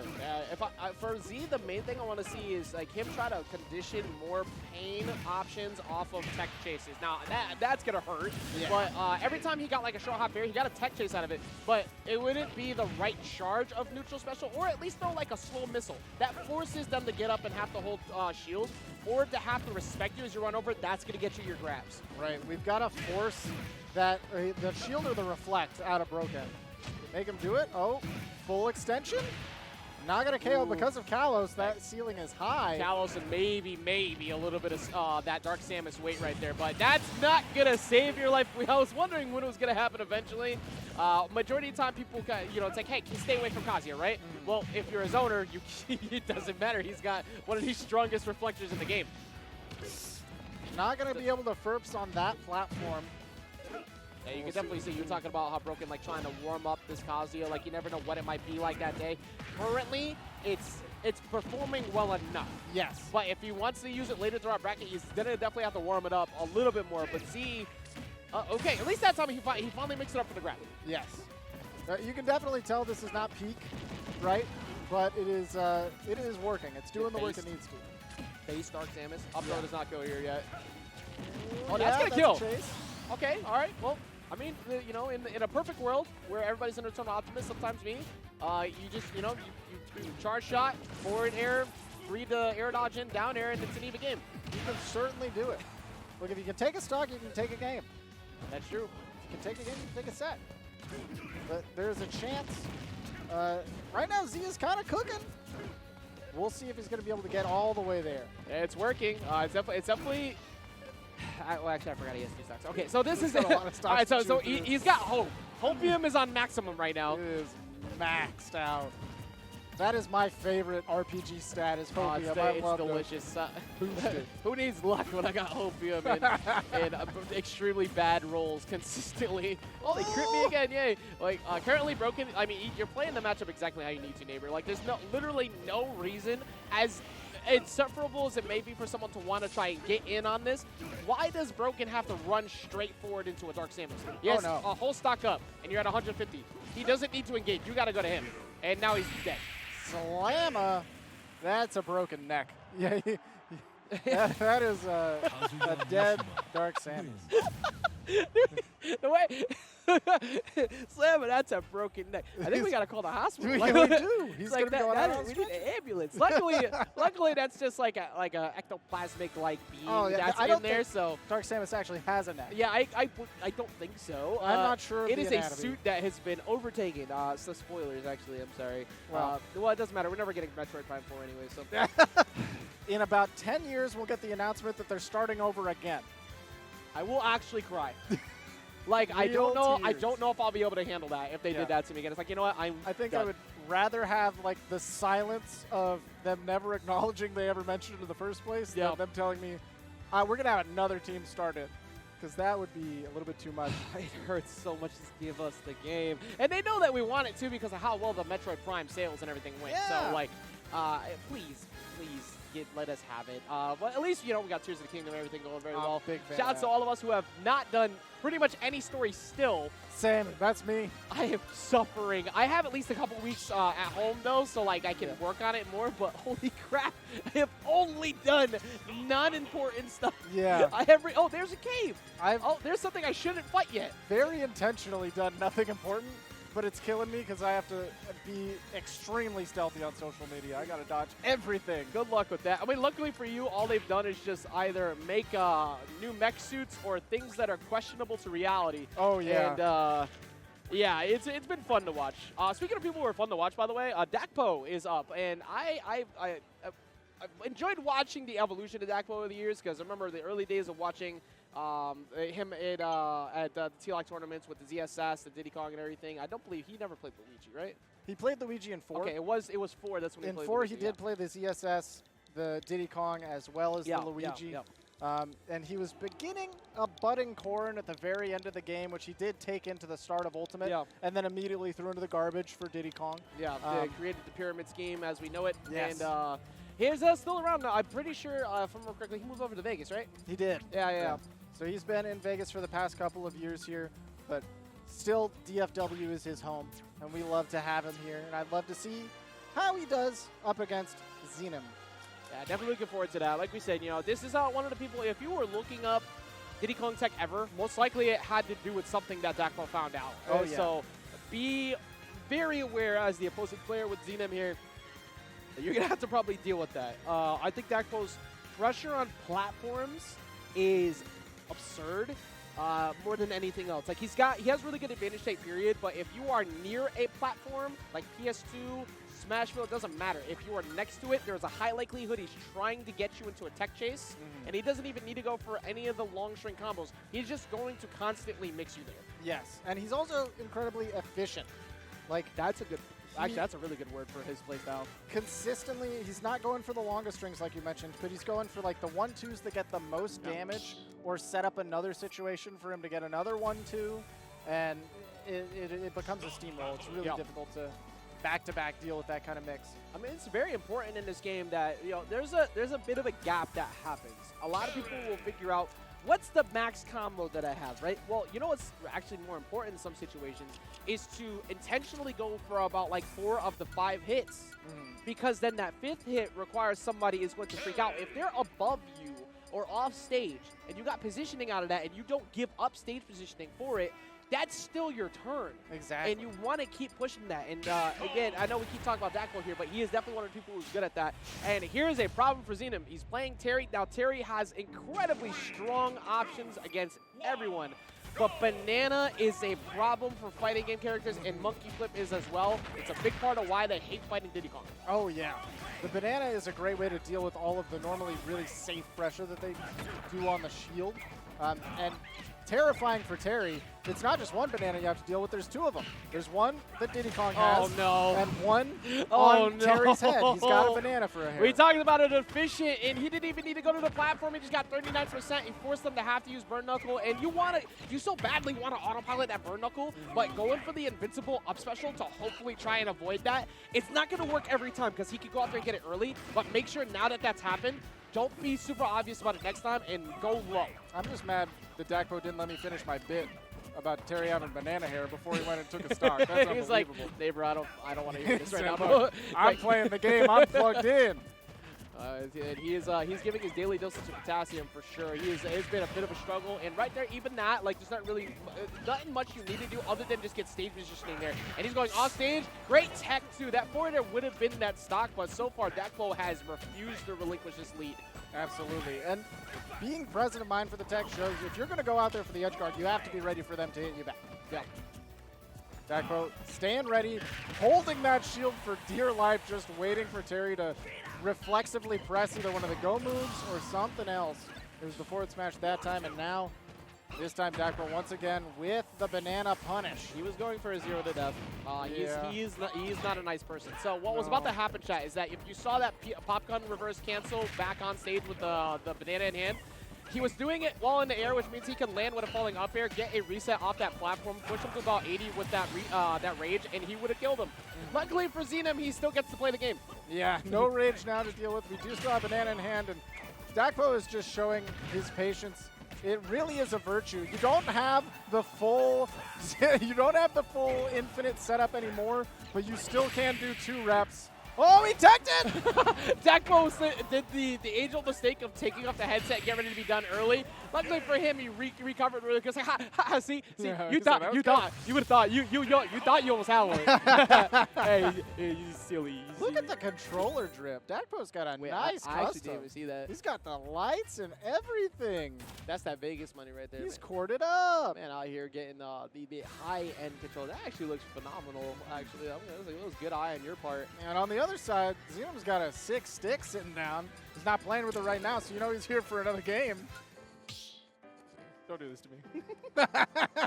Pause. He's got a fight stick. I had to take a second. He's playing fighting games. It's the Obsidian. It's It's octo-directional. Obsidian controller. And why did you take Diddy Kong to Final Destination? It's so tempting. I get it, and by the way, for anybody who's wondering, like, I'm not trying to bully Zenim or anything while I'm talking about this stuff. This is all purposely for his information when he goes back to watch later to learn, because bad things happen on this stage against Diddy Kong. Bad things happen to good people. You're a great person, I'm sure. I don't know you, but I'm sure you're great. He's gonna get up. Oh, he screwed it up, but he was gonna get about 65 out of that, and he's dead. Oh, He's not coming back. He's not coming back. This is why you do not take a good Diddy Kong player or any Diddy Kong to Final Destination. You can't get away from Banana or any of their mix-ups. At least with a platform, you can avoid it. But unfortunately, this also kind of bears down to the fact that this matchup is really bad for fighting game characters, and we're seeing it play out. Dakpo waiting for the opportunity to get that banana, waited for the power wave to go for it. Oh, he tossed the banana. Oh, gonna double it, yep. double dunk, that's mean. Dakpo, he's a bully. I know we start. Look, I purposely talked about like all the nice things about Dakpo Come at on, the start. Dakpo! You deserve that. Deserved that. Outplayed. And All right. Dakpo would say he got outplayed. Hey, all I'm saying is, this is a game where you could win by doing 0 damage. Zenim did earn that stock because in that moment he had more control of his character than Dakpo did. And Dakpo would tell you that. Okay, wait a minute. Wait, Zenim waking up. Oh! He dashed back, he covered the monkey flip, but he went for a forward smash. Up smash, maybe if you want to smash back there, but I think there's more you can do. Yeah, he's doing his best to try and find an opening, but that's the biggest reason why this is very difficult, because monkey flip is the best 50-50 that you have against a character who wants to play out of shield all the time, and that's going to most likely not be, actually it's not going to be yet. Terry is a little bit on the heavier side. Toss to the other side. Okay, Dakpo. Oh, you are cheating! I thought that Zenim earned your respect. Zenim, get another one. All right, that's over. So There we go. So good job to Dakpo. I'm going to immediately switch over to Zenim, though, because, again, very solid matchup. There's a weird thing with Diddy Kong where he suffers against some of the most random characters in the game, one of which happens to be Isabelle because of that pocket. Oh, yeah. That pocket taking the banana away is definitely something that you have to deal with. But Beastly is a player who is very familiar playing banana-less Diddy. Yeah. Because there are times against our local Bayonetta Lima, you do have to just forego That's the banana. true. You can't use it because it's just an active witch time. Yeah. But also, another thing that comes with Isabelle and an issue for Diddy Kong is Diddy Kong does not like short-range zoners. Yeah. So if ILufwaffz, or ILufwaffz. ILufwaffz. I want to say waffle so bad. So bad. If he can find a way to find the jumps from Beastly, he'll be okay. But if he can't, he's going to continue to get rolled over like this. Note that Beastly hasn't even tried to pull the banana once because he already knows what's at stake. There comes Smart the banana. Waiting for the opportunity to get that up smash and then immediately picks it back up. He's got one more toss before it disappears. He specifically waited for the point where it would be a kill confirm too. That is very good knowledge from Beastly. Like you said, I think a lot of what was happening with Lima was probably playing into play there. Unfortunately for Waffz, that was actually a kill confirm on the board if he missed it. Ooh. We do see Monkey Flip gets you back on stage. You got to play so carefully around that buried void. Even with Waffz being pushed back, Beastly couldn't press too hard. Well, Beastly's very brave for that because it felt like Waffz was covering neutral get up very well there because obviously roll distance is already covered by the Lloyd and he already covered the double jump. So does he go for neutral get up this time? Yeah, he looked for it that time, but he was a little bit late. Picked up the banana now. It's in the pocket. Now Beastly has to continue with his banana-less game plan. Tossed over and activated the Lloyd. That's big. This is getting a bit difficult for Waffz. He's not able to find any of these short hop fairs or back airs, which is your main kill option at this point outside of a throw.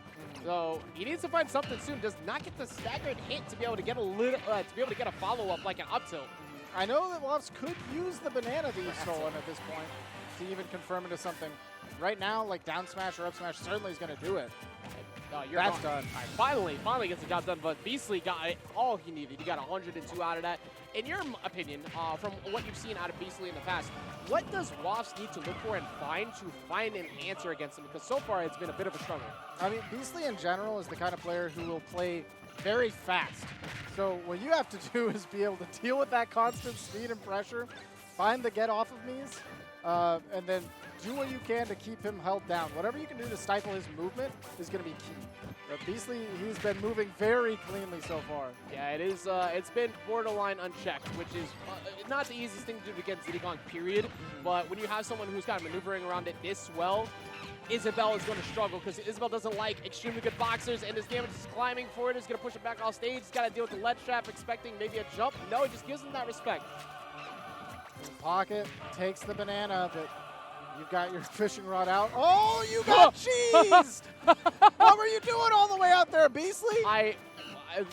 The evil in me wants to see Beastly lose this match now after that. I respect the deep play attempt, but also you had all the ledge control in the world. You did not need to do that. Doesn't matter, though. He gets that down tilt into up smash, actually removing any bit of rage that would have made that harder, because Diddy Kong does struggle post like 140 on most characters, because down tilt up smash isn't really working anymore, nor is down tilt back air. So becomes a little bit more difficult, not that difficult, but a little bit more difficult to find a kill. Yeah, it can be rough. We'll see what Beastly's able to do to maintain this momentum. We'll see what we're able to do on ILufwaffz side to maybe catch him slipping a little bit more. Yeah, pull out his own banana peel. So hopefully you get him to actually throw it. You were not kidding. He's definitely he 100% understands how to play his character without banana. I had a pause because I just saw what got picked. So we have a canonical Donkey Kong Country 2 battle coming up here. And okay, low-key, if the Diddy Kong is not smart, K-Rool gets a lot of damage. It is not a good matchup. I want to make that clear. But if the Diddy Kong is reckless, you can play right into K-Rool's hands in this matchup. Oh, absolutely. Trying to get wacky with it was Beastly there, but not quite finding everything. Yeah, the He has a crown. Okay. Yeah, Crown is on the other. Oh, actually, he did get back. Okay, I thought that it got picked up. Me too. The scary part about right now, too, is this is kill confirm window. If he finds a dare up smash, he's dead. If he finds a down throw into... I'm pretty sure down throw up smash kills here, too. So this is still frightening for Beastly. But I like Nair there because banana in hand, you don't want to commit to trying to get into grab with it and then get punished. Beastly stealing center stage there. No crown to be had. Like how fast he threw that banana away, like he didn't completely steal all of the bananas from them in the first place. Right.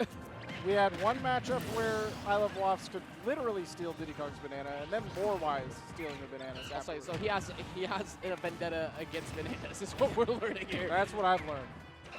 Unfortunately for him, he could have gotten a lot more. It doesn't matter, though. He got more out of it. Trying to go for that low recovery. I like the attempt for Beastly, and you were not kidding.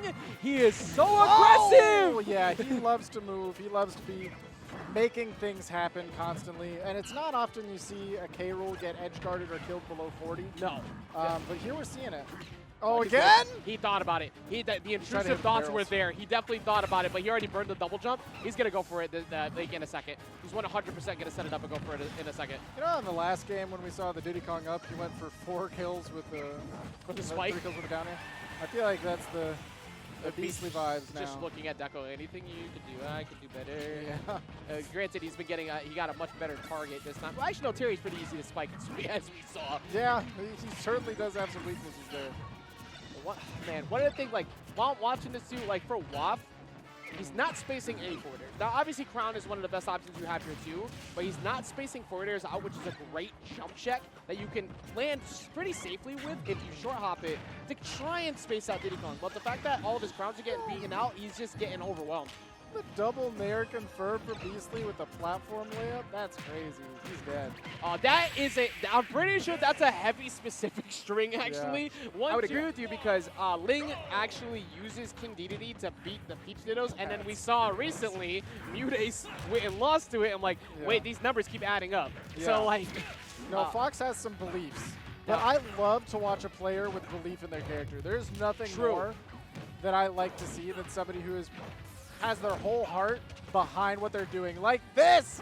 A man who's willing to pull out the hammer! I can already see it. He is very aggressive. And here's the interesting fact. You're dead. Oh, he screwed it up. So just a little bit.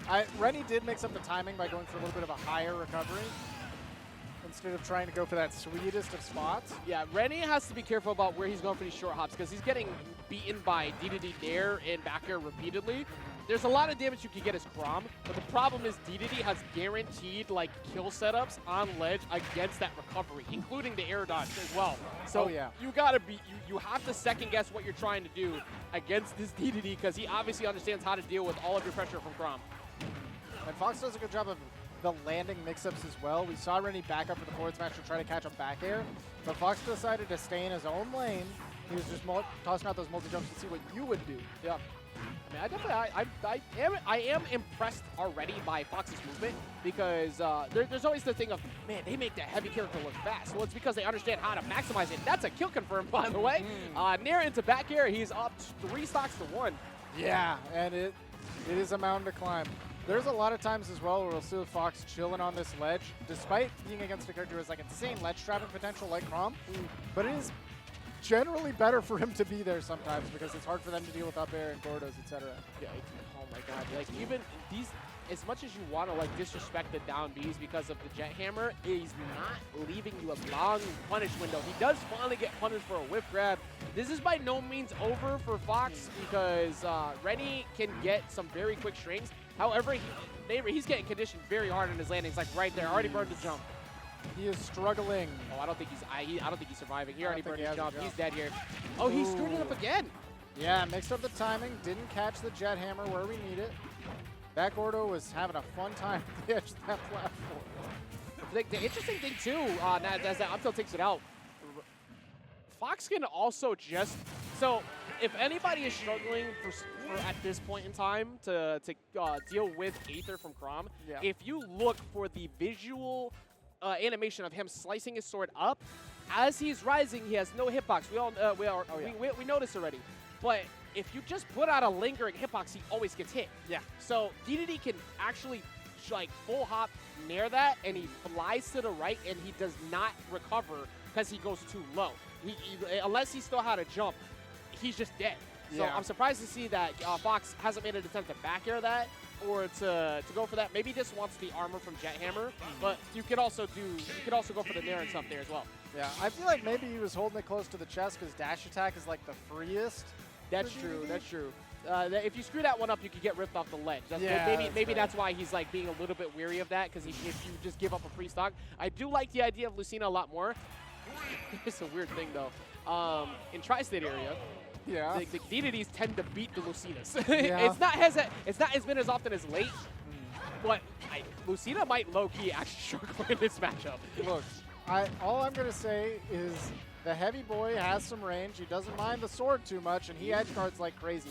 Edge guarding as Dedede is the entire reason that Fox has tried to tell me that he beats Mythra, and God, I still don't believe him, but he's made some cases. If Mythra didn't exist, I might be willing to listen to him a little bit, but even Pyra's just like so much faster on him. Oh, he's dead. You're actually getting spiked here. He wants that spike so bad. He saved you! He saved you because he wasn't done with you. He was not. He wants the spike. He only did that for disrespect. That frame trap was actually pretty solid. He is. It wasn't even the last so aggressive.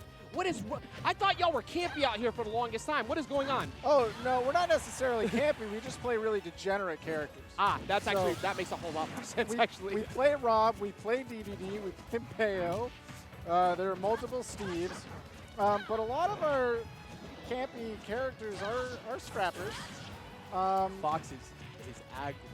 Yeah, like, he likes to swing the big hammer. I don't know if I've seen him have a chill moment yet. Like, and Renny has not had an answer to that. A big part of one of the few answers you have is Lucina. Well, actually, I mean, she has some answers, but there's been no nairs.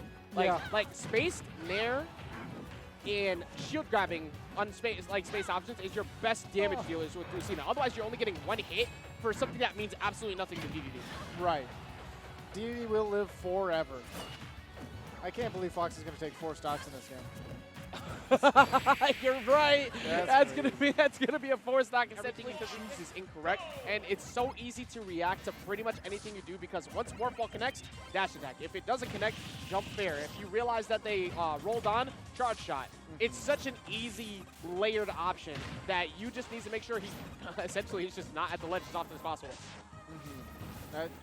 Right now, backing up so they can get that metal blade. Like you said, the pellets are going to be huge to kind of interrupt some of the teaser pressure, but we are at the ledge.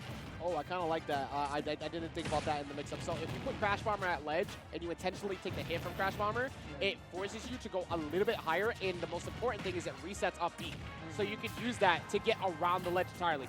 So far, it has only led to him getting hit more, but he has tried it at least a few times. You are still in hit lag, and they can still charge shot you, but it does change things. You are correct. I definitely like the idea, and you're going to need to be able to do that because if you don't, so low. Yeah, that was a shield poke right there on Pellet, and pre-buffered air dodge. He's going to get the wall jump though, so he's going to make that back. That's showing that knowledge right there, because anybody else who wasn't familiar with that terrible PS2 architecture, you might have died. We're gonna have a little conversation with the floor manager a little later. Look, as much as I appreciate what he's done for us with his stage, man, I don't like what he's done with the bottom half of it.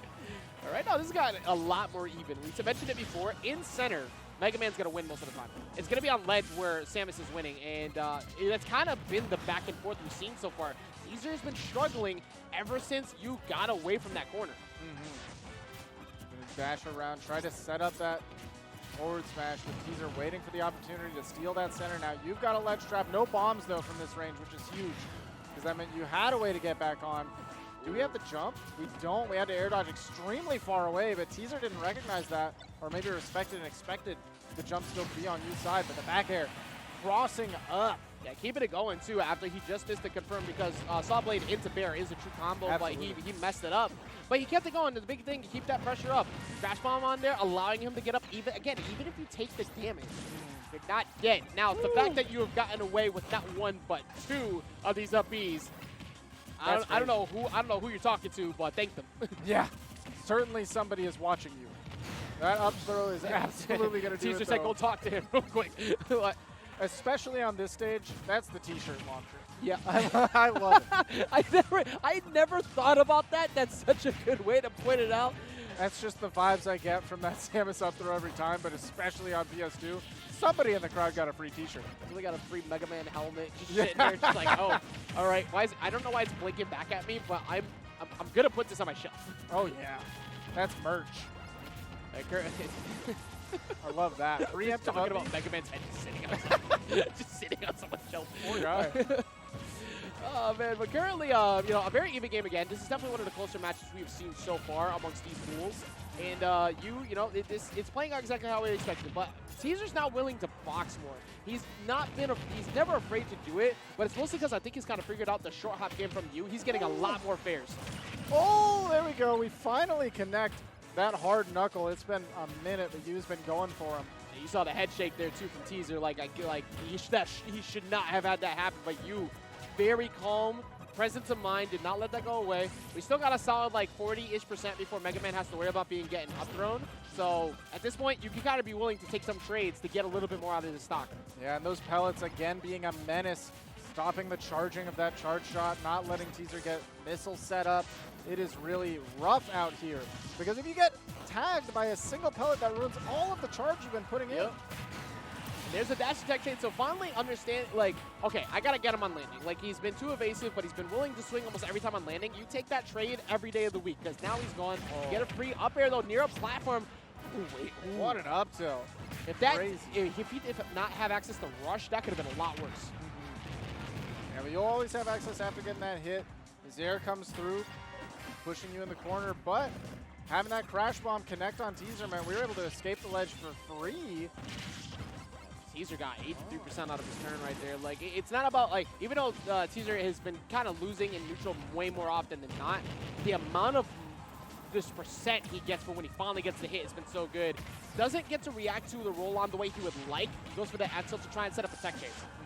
That is one thing about Mega Man. You do get those free neutral wins a lot of the time, but it's not a lot of damage. Yeah. You really have to constantly barrage your opponents to get these. Very much a slow burn depending on the Mega Man. Some of them are very aggressive. Yeah. But you run into like a peanut or something like that, and it's going to take a little while, but they always get the job done. Again, though, Neighbor, this is by far and away the closest match we have seen here, at least in our portion of the stream. Oh, yeah. It's been a lot of very quick games. Finally, we see a screw attack fully connect, but you surviving, still counting the lucky stars, and immediately goes to the rush to get out of there, but right into the T-shirt launcher. That's 2 for the crowd. Well done. A couple people are very happy about that new shirt that does not fit them at all because it's the wrong size. But Teaser definitely feeling a bit better at the end. You know, that he had to work for that. Absolutely. I feel like this is one of those matches. I would be shocked if it wasn't to make it out of pools at this point. I think it has to be like, there's no shot that this isn't to get into, what's it, top 48, I believe, after this? At this point, especially between these two, if you're not familiar, I'm not sure about Teaser, but I know that you is on MetaFi. So if you want to learn a little bit about learn a little bit about that Mega Man and see what's gotten him this far. As we have learned recently, due to the fact that apparently Tweak is on like a Mega Man Hyperbolic Time Chamber quest, there is a whole Mega Man Pro Player Discord, and they share the tech together. So get that conversation started with you if you want to learn it. This is going to be a... Okay, he dropped it early for a little bit extra. That's what we call a reset in fighting games. Like, I like the intent. He loves to do that kind of stuff because it makes you panic a lot of the time. Yeah. And that's the whole point. Like, you want to, like, burn a spot dodge or something just because that jab won. That is the age-old mix-up. They do jab, reverse grab, but it still works. I feel like it's almost a true combo. You know, it's one of those things where you almost always get hit by that jab pivot grab. Man, it's like, it almost feels like a disservice for when we talk about how good his ledge trapping is because we don't get to see it so often because, again, Mega Man up B is such a good counter to it. But the fact that he's still getting a solid 40-ish%, and that's not getting the back air there, he's getting enough damage out of ledge, even though normally it's like a solid 80 every time. Yeah, smooth connection on the back air when we knew that he was committed to that leaf shield. What was that? That happens. I hate that. I hate it too. It's been in the game for such a long time, and it's just a visual bug that happens with when it falls off of the shield early. We've been playing this game for so many years, and that's the first time I've seen this one. Remember the days of when every single day Greninja got nerfed or something? Yeah. That was a time. Better nerf Greninja. Oh, Ganondorf won a match. Better nerf Greninja. Right now it's a 3-1 lead for Samus. Better nerf Greninja. That saw blade got in the way too to actually keep him alive for a second. That's huge. Interrupting that knuckle. A slow recovery. You finally catching the neutral get up, but a full stock lead for Teaser. And Teaser up very comfortably right now. Like you said, a whole stock lead. Mega Man is one of those characters who is capable of getting a quick 0 to death, but he has to set up the right play for it. And I think Teaser he's playing to trade at worst. Like, I'm going to shoot a bunch of stuff at you, but if you do get something out of it, I'm going to make sure that if you do, it's like me trading an air with you. Yeah, and that's definitely the way to play against Mega Man a lot of the time, just because of pellets being so... I mean, they'll control neutral if you let them, but they will also let him walk. Oh, wait a minute. Waka. Hey, he only took 6% and he got a 65% KO. That is, you couldn't have asked for a better stock right there. So now all of a sudden, you is absolutely back in the game. He's going to take 60 plus for that, though. That charge shot's definitely huge to land. Ooh, Rush tries to get right out of that situation. No more ledge for you. He's got to hunt after for that now because he's at 80%, so if he commits to Rush again, a solid up air with like maybe another 20% will probably kill. Yeah, or a back air if we're able to plan it perfectly. Good point. I think he might be able to get up there high enough to get that Rush because of that. Charge shot coming in the ledge. Oh, he just missed it, so you gets to keep this run a little bit longer. And not that time. Oh, still living? I don't think he has his jump. Yeah, he does not have his jump. He got it ripped out during that shot. Definitely a young prodigy up against PictochatGF, who has been rising up as well. Going to be rocking the Sheik, so this is going to be a hard-fought battle. Sheik does have some good ways to get through or deal with the blocks just because she has a lot of lagless moves that cover a lot of range, and then she does have insane movement to deal with. The biggest thing for her that she's going to have to look out for is trying to make DJDon understand that he can't minecart for free. Now, they're going to do it anyways, but if you're constantly punishing it at the right times, it's going to make DJDon do it higher, which is going to get you better stage positioning and get you better combos. That said, though, because of Sheik's inability to kill at certain windows outside of like drag down setups, and there's almost always a hitbox from Steve, it's going to be a bit hard for her to close out these stocks. Absolutely, and especially, we talked about it against Mega Man, but against Sheik as well, she's a character you can play for trades against because all of her moves do like 4% per hit, and any other character is probably doing at least 10. Yeah. Right? So trades will usually go in your favor if you're just mashing an area. This is a bit of a rare occurrence where normally you don't see the Steves decide to commit to getting like Diamond early because they don't want to hold on to it, but because it's against Sheik, you can go Diamond because you're probably not going to die till like 150-ish anyways. Well, that was almost it, actually. I was about to be a whole liar. If we get the DI mix up there, because you can cross up, that could absolutely have done it. That was about to be a huge W for, and there you go. So, and hey, head bob, absolutely get hyped up because dealing with this is not an easy situation. In PictochatGF, she strikes first. Yeah, once you get that bottom lock done as well, she can very cleanly come through. So that's the only one you're worried about. Up smash is going to catch the landing though. DJDon answers back, has a lot of good resource to work with. Yeah, one of the most consistent things you're going to be seeing as an answer for Steve or Enderman in this case is that up smash or up tilt to stop the jump-ins from Sheik because they're always going to come. There's always going to be that short hop fair. And even though PictochatGF is, like, she's getting just enough damage. Like, even though it's not the maximum combos you can get, it's still just enough, and then it's a reset, usually with DJDon a disadvantage. Right. Now, though, when you have access to that diamond, and DJDon has that backup diamond here as well, you can fight back pretty heavy. That is a tough spike to take. That one hurts, and that was entirely on the fact that PictochatGF decided to go for that second forward air instead of going for like a bouncing fish or something there. DJDon recognized, oh, that's your jump. Thank you so much for that because you are not going to be able to bouncing fish away from me. Did the work for me, and now here we go, playing patty cake for a hot potato with the smoke grenade. Yeah, I got really confused for a second. I completely forgot. It's like, oh, right, you can knock that out. Yeah, remove that. I like the idea, but because the block was in the way, there was no air dodge read that was going to happen. Bouncing fish neighbor, though, not enough. That's insane that DJDon survived that. That is a big anvil to take to the head. That was only close to killing, by the way, because of the fact that she was definitely holding up to try and get back on stage. Yeah. But if that killed at 80, yeah, that's that. Well, speaking of things that kill around 80, Diamond forward smash on Steve.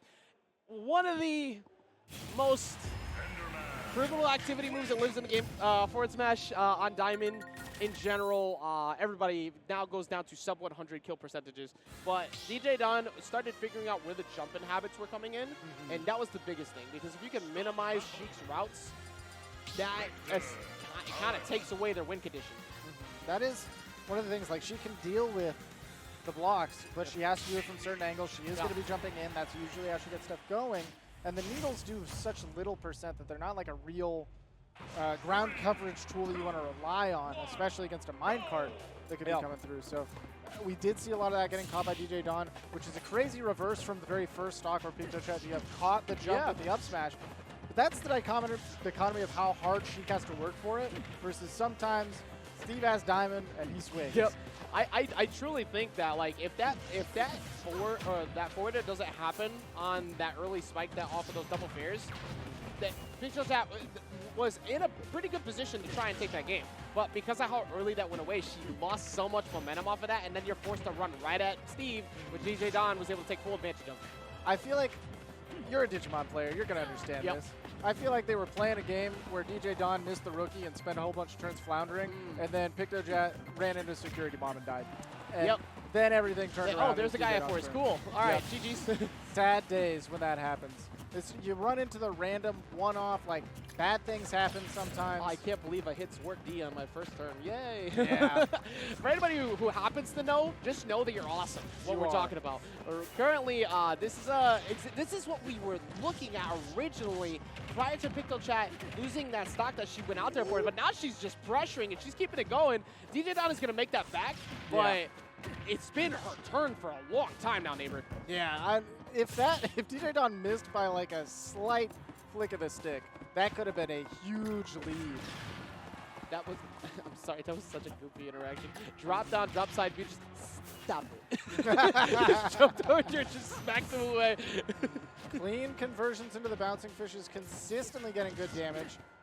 Trying this time the forward air, I like it because of the block being there. You're trying to intercept DJ.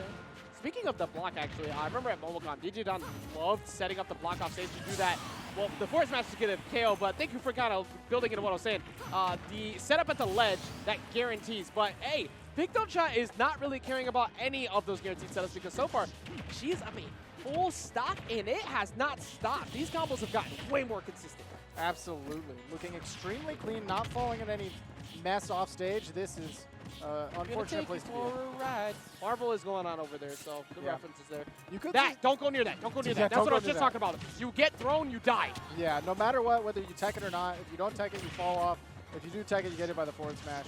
It's just not worth it. As much as you love to press forward there because you're essentially giving up stage position, that belongs to them while the block is there. It's just literally not worth it. They get to hold the corner. It's fine. They can have it.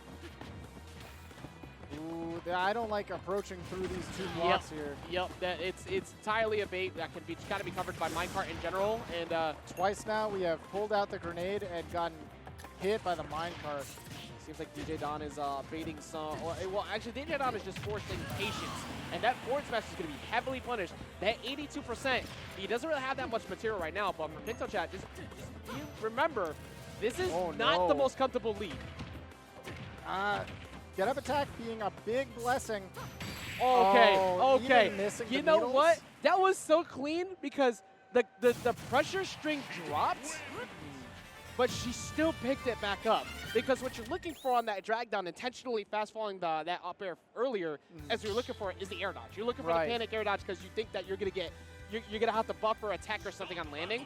DJDon never gave that, but then PictochatGF realized like, oh wait, all right, well I can cover the jump or the minecart right now. Like if I don't let you just recover now, I could get this. So very, very good awareness right there to force that to bring it to a game 3. Yeah, we forced the minecart because otherwise the needles are going to just connect and convert.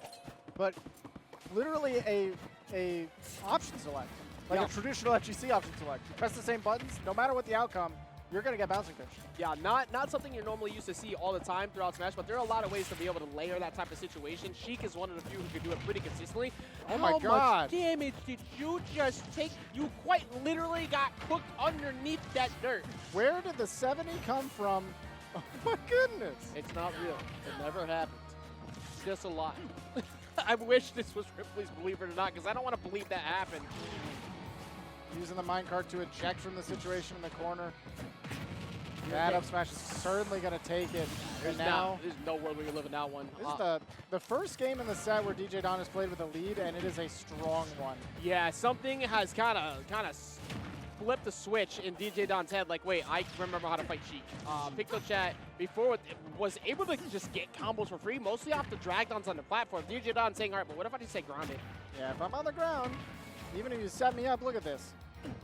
2 up airs attempted, 0 connected. DJDon looking extremely comfy.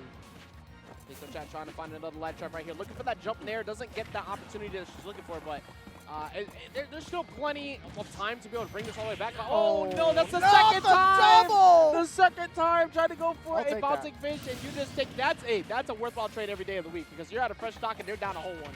And you have that extra frame data with the gold. Oh my He's God. looking drippy. I think the most criminal thing about this is when I realized that the gold is -1 to 2 on up tilt and so many other things. You quite literally can't act fast enough to punish it out of shield. It's so rude. And just walk with it. Hey, look at it! Look! It's just going. That looks like Meta Knight Brawl up airs.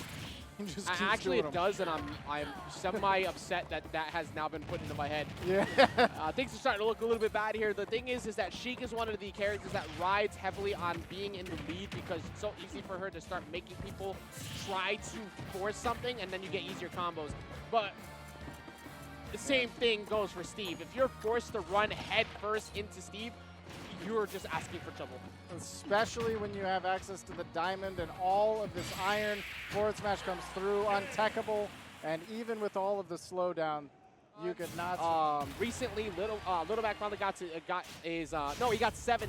Wait, did he get top? I think he got top 16. Yeah, It's possible. Yeah, no, yeah, he got his first top 16. So Did very it well. only keeps going up. But we're going to be seeing Pyra and Mythra. Okay. And you were talking about the Rob coming into. We are in Texas, so the fact that I only had one Rob prior to this moment was kind of confusing me. Yeah, we were hiding them in the back. I appreciate we that. do have more Rob if you ask for it. Very kindly. Yeah, I'm gonna politely decline. But Atomic is a player I feel like that doesn't really require an introduction. He has been making a lot of waves, not just locally, but on the major stages, doing very well. Mage, it looks like, has been a part of the DLC Pack 2 initiative, showing off the Pyra Mythra as well.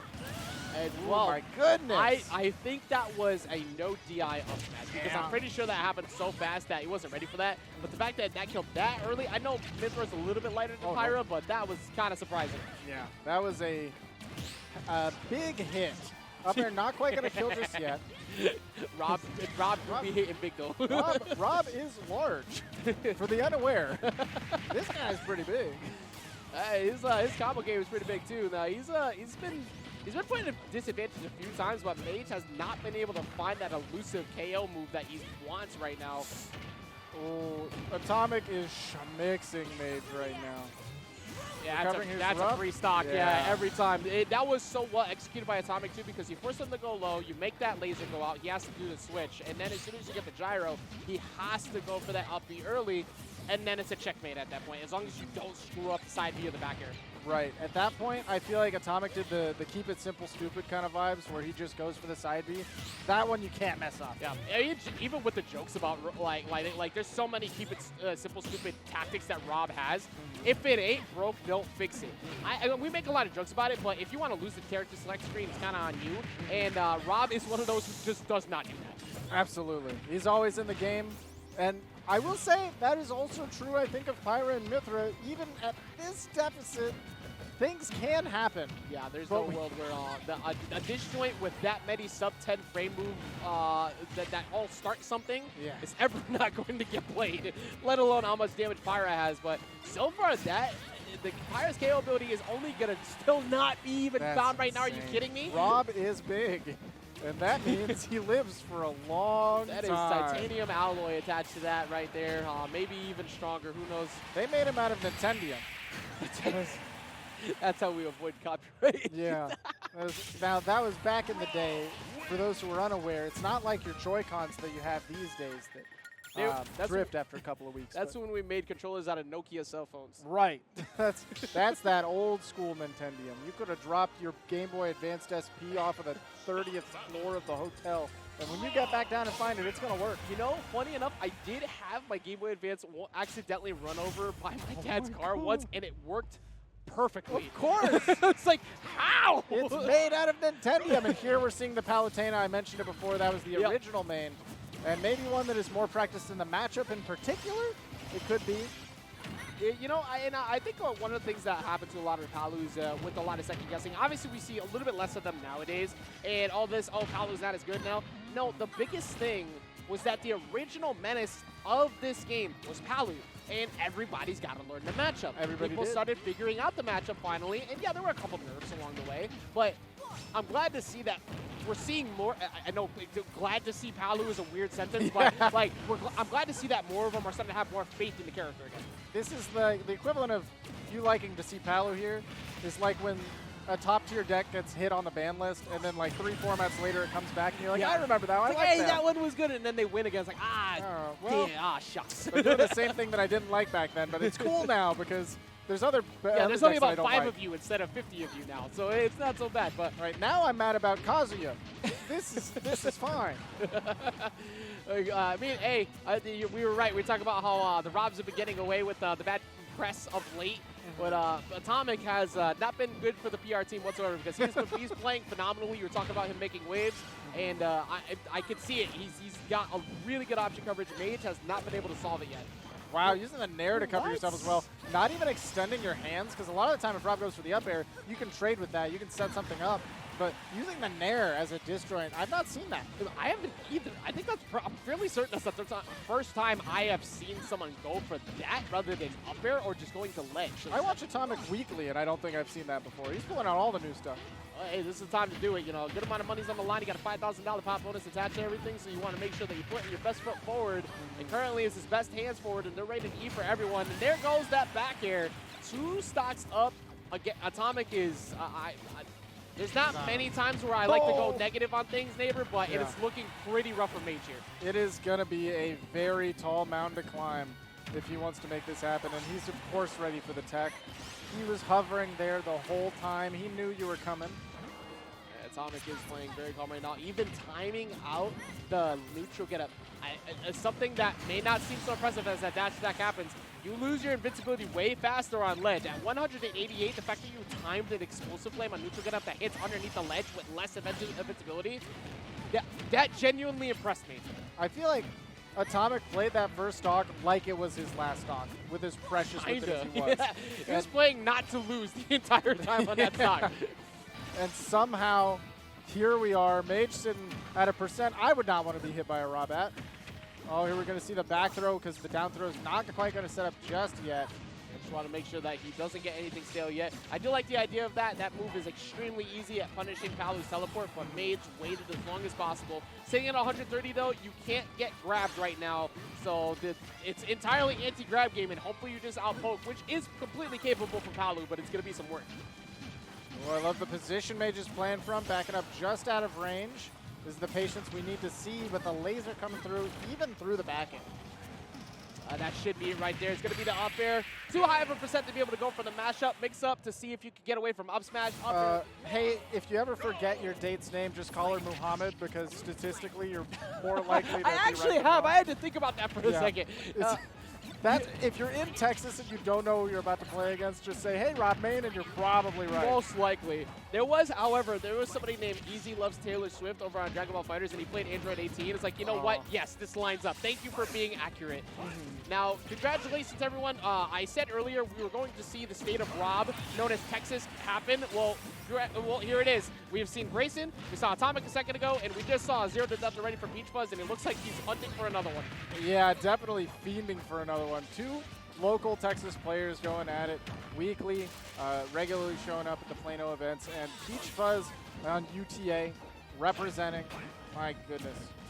Right now, Peachfuzz has been on top of it. Yeah, I do like the switch up to Ivy so far. It's actually looking a lot better. Ivy definitely one of the better ones in this matchup, even though Squirtle is really good at out-poking Rob. Squirtle has struggles on the down tilt in the gyro game. Yeah, you definitely can maneuver a little bit better with Squirtle.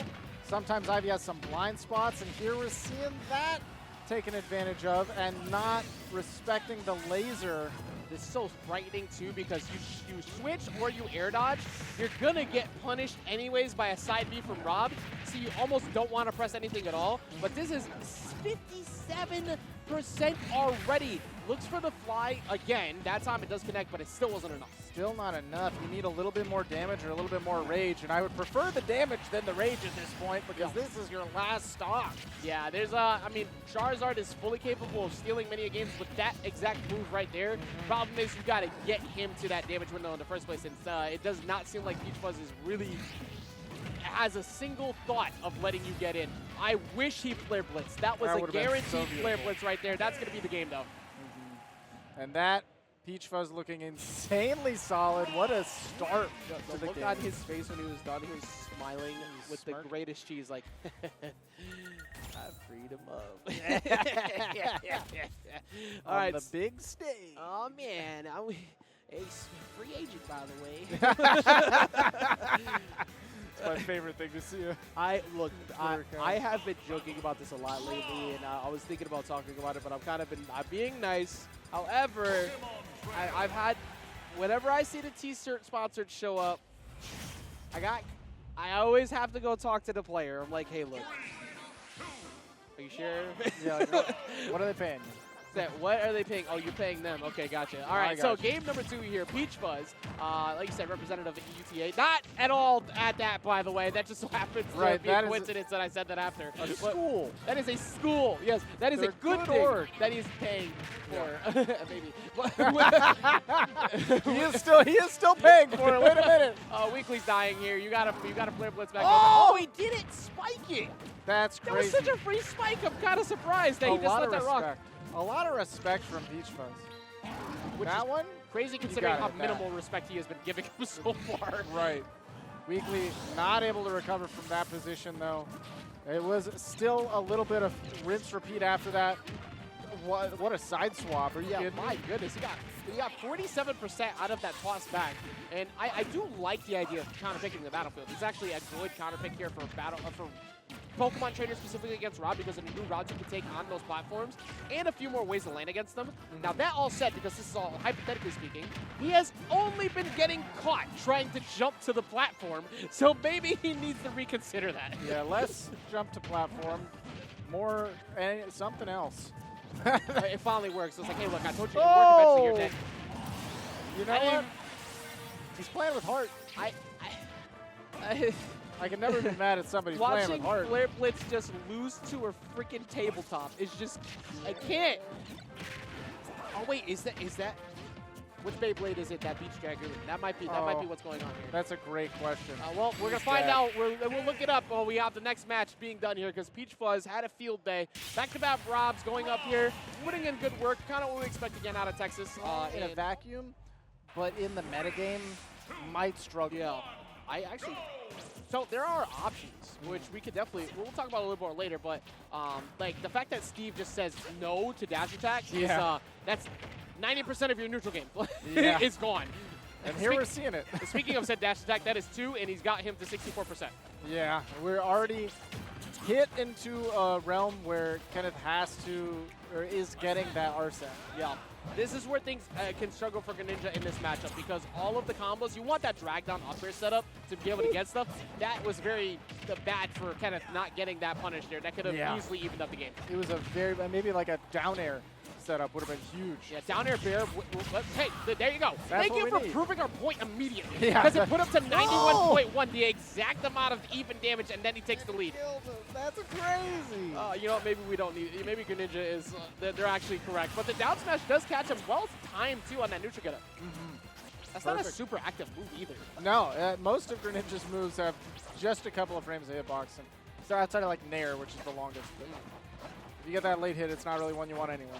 I'm just saying not pay. It's like I did not pay for my $5.99 for this DLC. Like, spoiler alert. Yeah. No, I only play on other people's Switches. I have.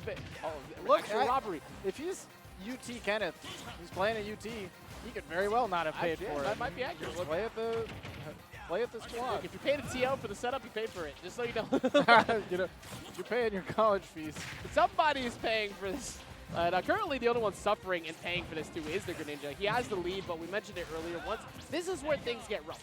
Greninja can now play, though, the opposite end of it. As long as you're avoiding that side B, Greninja can use movement and that Shuriken to stall this out, which is what he finally decided to do this time.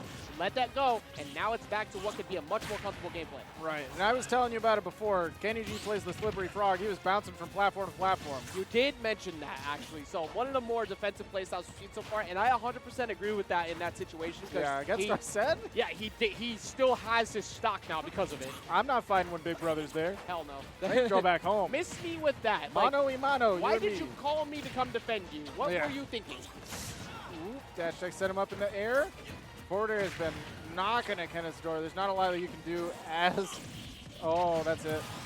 Yeah, pretty active move. It's not the easiest thing to time, but once you get caught up on ledge right there, that's going to go ahead and drag you right off that stage.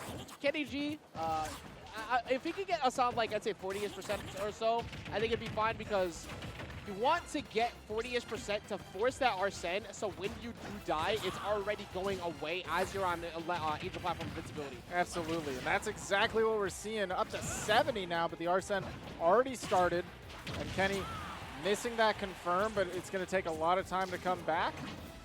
About 50% of the meter is wasted. Every single second is a beneficial thing for you right now. not incentivized to completely run away because any hit will also get rid of some of it. And now that Arsene is gone, we're at a very high percent. We saw the down tilt come out already from Kenny. You know that's on his mind. Down tilt up smash should be able to finish the game. I also like the fact that Kenny G has not been using forward throw at ledge yet because you don't want to stale that and make them fear of it later, as that forward air should do it. It's going to go ahead and take the game. Forward throw at ledge is a kill throw, so if you can trip someone up and get them quickly, you can sneak that out. But if you do it too often too early, it's kind of easy to react to with DI. So I like the fact that Kenny's just going for spacing instead and having some fun with the crowd, constantly waving to everybody though. This is, no matter what, this is still a game. We're having a good time. And being able to just kind of vibe, look at the crowd, be here with friends. There's so much going on.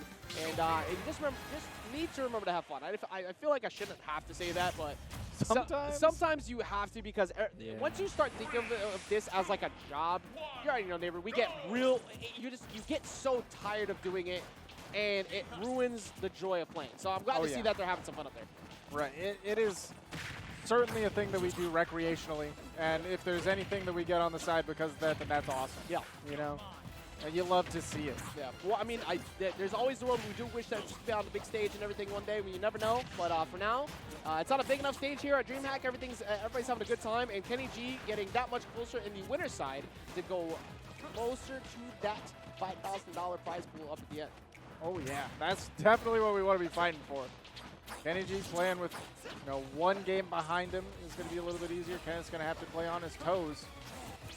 He's doing exactly that too. Going for more down guns, or just trying to outspace in general, but that was actually really good from Kenny G. Double nair, empty jump behind him, knows he's going to shield because you just got hit twice. And now he's calling out these defensive options hard now. Ooh, yeah, no swing on the way up. Everyone expected the back air there, but Kenny G didn't give it to him. Yeah, that's the type of play, too, that you might fall asleep on later because he let it rock this time. Yeah, he's just empty jumping at him. He's like, all right, I want you to burn your defensive option by me using movement, and once you burned it, then I could go freely get a punish. Yeah, even offensive options. Sometimes you see somebody running at you and you think, I have to swing. Yep. And then you're in lag and Greninja comes through with the dash attack. It's a bad time. Right now, the most obvious thing that the best players are looking for is when you're preemptively just smashing the neutral air button to get out of disadvantage. Once you do that, hey, there's the end lag. GG's. I am kind of surprised that parry led to nothing, but Kenny G hasn't really relinquished the lead since, so. Off stage. Oh, Kenneth almost stole that stock. Almost had the timing, but not quite enough. That's interesting, the fact that he is not dead yet. Yeah, you know, maybe the Greninja players are onto something. Look, they have specific windows where they're allowed to knock you out. And outside of those windows, I don't know. Getting a second Arsene here is very huge for Kenneth on the first stock, because we can utilize this one to take out the first one, not worry about burning Arsene moving forward. Oh, seeing him run off stage. How do we deal with the guns? Well, camp it out, like you said, and the Nair will finally do it. Luckily for Kenneth, though, he pushed him up to 122%, which, because of that, he was able to even it up after kind of getting... He had a hard time hitting him a majority of the beginning of the game, but he evened it up fast. Yeah, managing to use that invincibility very wisely. Up to the 40, somehow avoided the Rebels guard by frames. Kenneth abandoned that idea. No clue. And, oh my God, 1, 2, 3, looking for the spot dodge there with the up smash, doesn't give it to him. And Kenny G, we talked about how passive he plays, but he has realized that this turn is meant to be kept for him, and he is rushing down. Yeah, he was playing leapfrog for a minute, the way he was hip-hopping. Hip-hopping. Kenneth at 123. It does feel like you're playing Frogger around here in this city, I'm not going to lie. But currently, that's only 18% on this stock. Kenny G is looking amazing at the moment here, neighbor. Backing up into the damage over time. Hit the... Ooh. Here's a chance. We have our son. We got to use it big. Yeah, facts. You need to start finding some hits. The problem is he has been so evasive. He just drops shield in front of him too. Forward smash, dropping underneath, hoping to maybe look for a shuriken into a forward air, but never gets it. Arsene's gone. It's looking kind of rough. It is very grim. Now, if you're able to get Kenny G to his last stock, you'll certainly have another Arsene by then. But you got to really efficiently deal with this one. You have no double jump and you have no stock left. That's Kenny. Make the Byleth go exactly where he wants and get them to go for the tether first before he's anywhere near that. So as they're rising with tether, you hit him right out of it. It's one of the best tools that he has to beat that situation. Right, because you have that E3 box on the way up as well, you might intercept on the way. Exactly. And then that slam back down is such a strong. That's one of the things. They might have taken away some of what your Nair does, but they gave you that up special. I will say I am on the line of. I wish we had old Nair back in set. Yeah. But also I am more on the line of I wish Ike actually played anything like what he was like in the Radiant series. Yeah. Because for anybody who doesn't know, Ike is extremely broken in the real games. So quick draws are critical on everything that he does. Also, Ether heals and sends out a beam. There's a lot of bad things that could have happened, but instead they made Ike the way he is. Yeah. I think there were a lot of bad things that could have happened just there with that Ike off stage. That forward smash we saw is something that Violet can connect frequently on that Ether because you can outrange it. But Mad Ike still surviving right now. It is back to the ledge trap game. There's those Nairs we were talking about before. Again, when they're shield to shield, Yeah. I like what E tried to. Wow! Just let it rock. Even if he blocks that, the shield is a skittle. You might be stunned for a minute. That surprised me. I was not expecting that. You could take the hit all day. It's only about 7%. But that was a good air dodge out. So as long as you're far enough away from Ike and you can avoid the follow-up dash attack or fair, you can afford to do the air dodge out. But you can only do it for so long before Mad Ike reads it and goes out there for that forward air. Exactly. It's one of those long game conditioning things. Gets that beautiful grab on the whipped up air, trying to call out Mad Ike jumping, but he's staying relatively grounded until the opponent is close. Yeah, good job recognizing the run up that time because that was in the true combo windows to be able to get that back air. Just retreating the ledge with Ether is it's a good tool. It's just you got to make sure you're not doing it too often. Gets a tech chase and very free. I thought he was gonna go for fall down up there. Yeah. If he did that, that would have been a free regrab. Beautiful reset, but not quite finding one. Mad Ike a little bit too wide with the Nair. Missed the fastball looked like. So EO1 cleanly catching that. And that's kind of why I mentioned the forward air or even the back air. Yeah. You have the range to contest that neutral air as it's happening as well. So you don't even have to worry about the lack of end lag. This is rough, but we have the jump. And that was smart. The fact that he went on stage to go for that trade is fine. But as long as you touch the stage, you're getting resources back. If you don't, and you get hit out of it beforehand, the game's over. But instead, Mad Ike is still in the game. Has that forwarder, sets EO1 off stage. Nair not finding because, of course, Mad Ike comes with a rising Nair. And Mad Ike is trying to bring it back a little bit. That was good. I like, you know they're going to do it eventually, but where he was positioned for it was really good. But the up air comes through.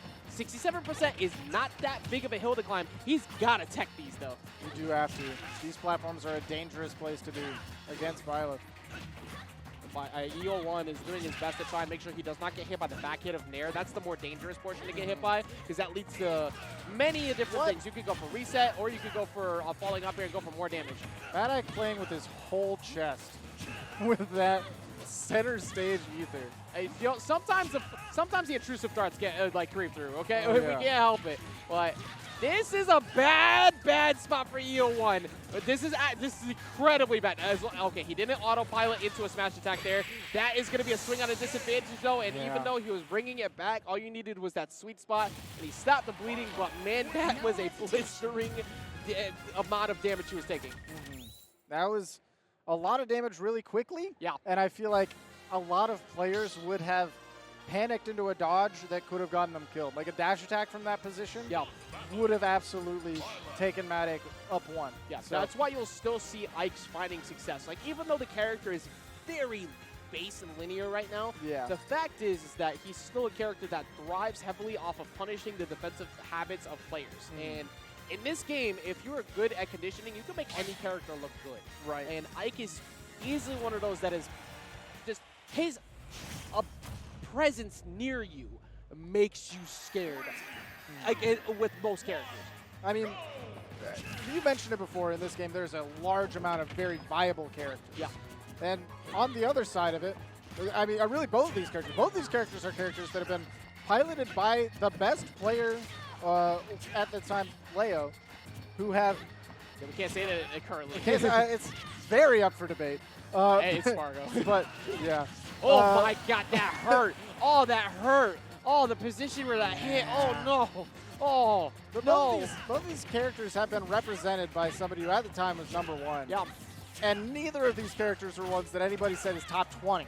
No. Right? And if they can do it. There was a point in time when he was winning, and I kept trying to scream like, guys, Leo's conditioning is absurd. Now Ike is also good, but he's not like this top 5 that you are making him out to be, and it came out to play later on as people figured it out. But I will say this though, if somebody succeeds, I will never downplay it. Like I will never I don't like to do that because that's discrediting anyone who's put in the time into these characters. He's very lucky he's alive, by the way, because about 5 more percent he was probably dead. Yeah, maybe even less. Honestly, it was close. It was extremely close. Managed to fight their way back on. EO1 still holding strong. Yeah, you mentioned it earlier. These back airs specifically from EO1 have been so well spaced. Constantly calling them out. Yeah, you can't. In many situations, you can afford to hold back and try and rip him underneath the stage, but he got the grounded bounce, so that's one. Now, if you get one of those ethers and steal a stock here, just eat the game. Ike's downer sucks, so you know, not good. I wish it was a real move. But if he's you gonna try. Yeah, he's gonna try. Yeah. Oh! He got his jump still, yep. Oh, that's bad. He's dying here. Oh, what? Okay, he's still dying. He's still dying. Yeah, unfortunate. One of the greatest weaknesses of Ike is his recovery in general. So that's going to go ahead and send him packing. Definitely one of the things that does hurt when you see it happen, but it was played immaculately by EO1. Yeah, definitely playing to the potential, showing off what Byleth can do. Happy to see some of that character as well. Moving on in the bracket, and we're going to be moving on to at least one other commentator at the moment, because I'm done for the day. Yes, we're a lot of back-to-back shifts coming up here, and just prior to this, we had one of the best up here with you, and I love watching the two of you go, and now I get to have the other half. And it is now going to be Kimono who's going to switch back on, and we're actually moving into top 32, not top 48. Woo. So top 32 is going to be coming up next. We'll be right back after a short break with Kimono and myself. Don't go anywhere. We got more Smash action along the way.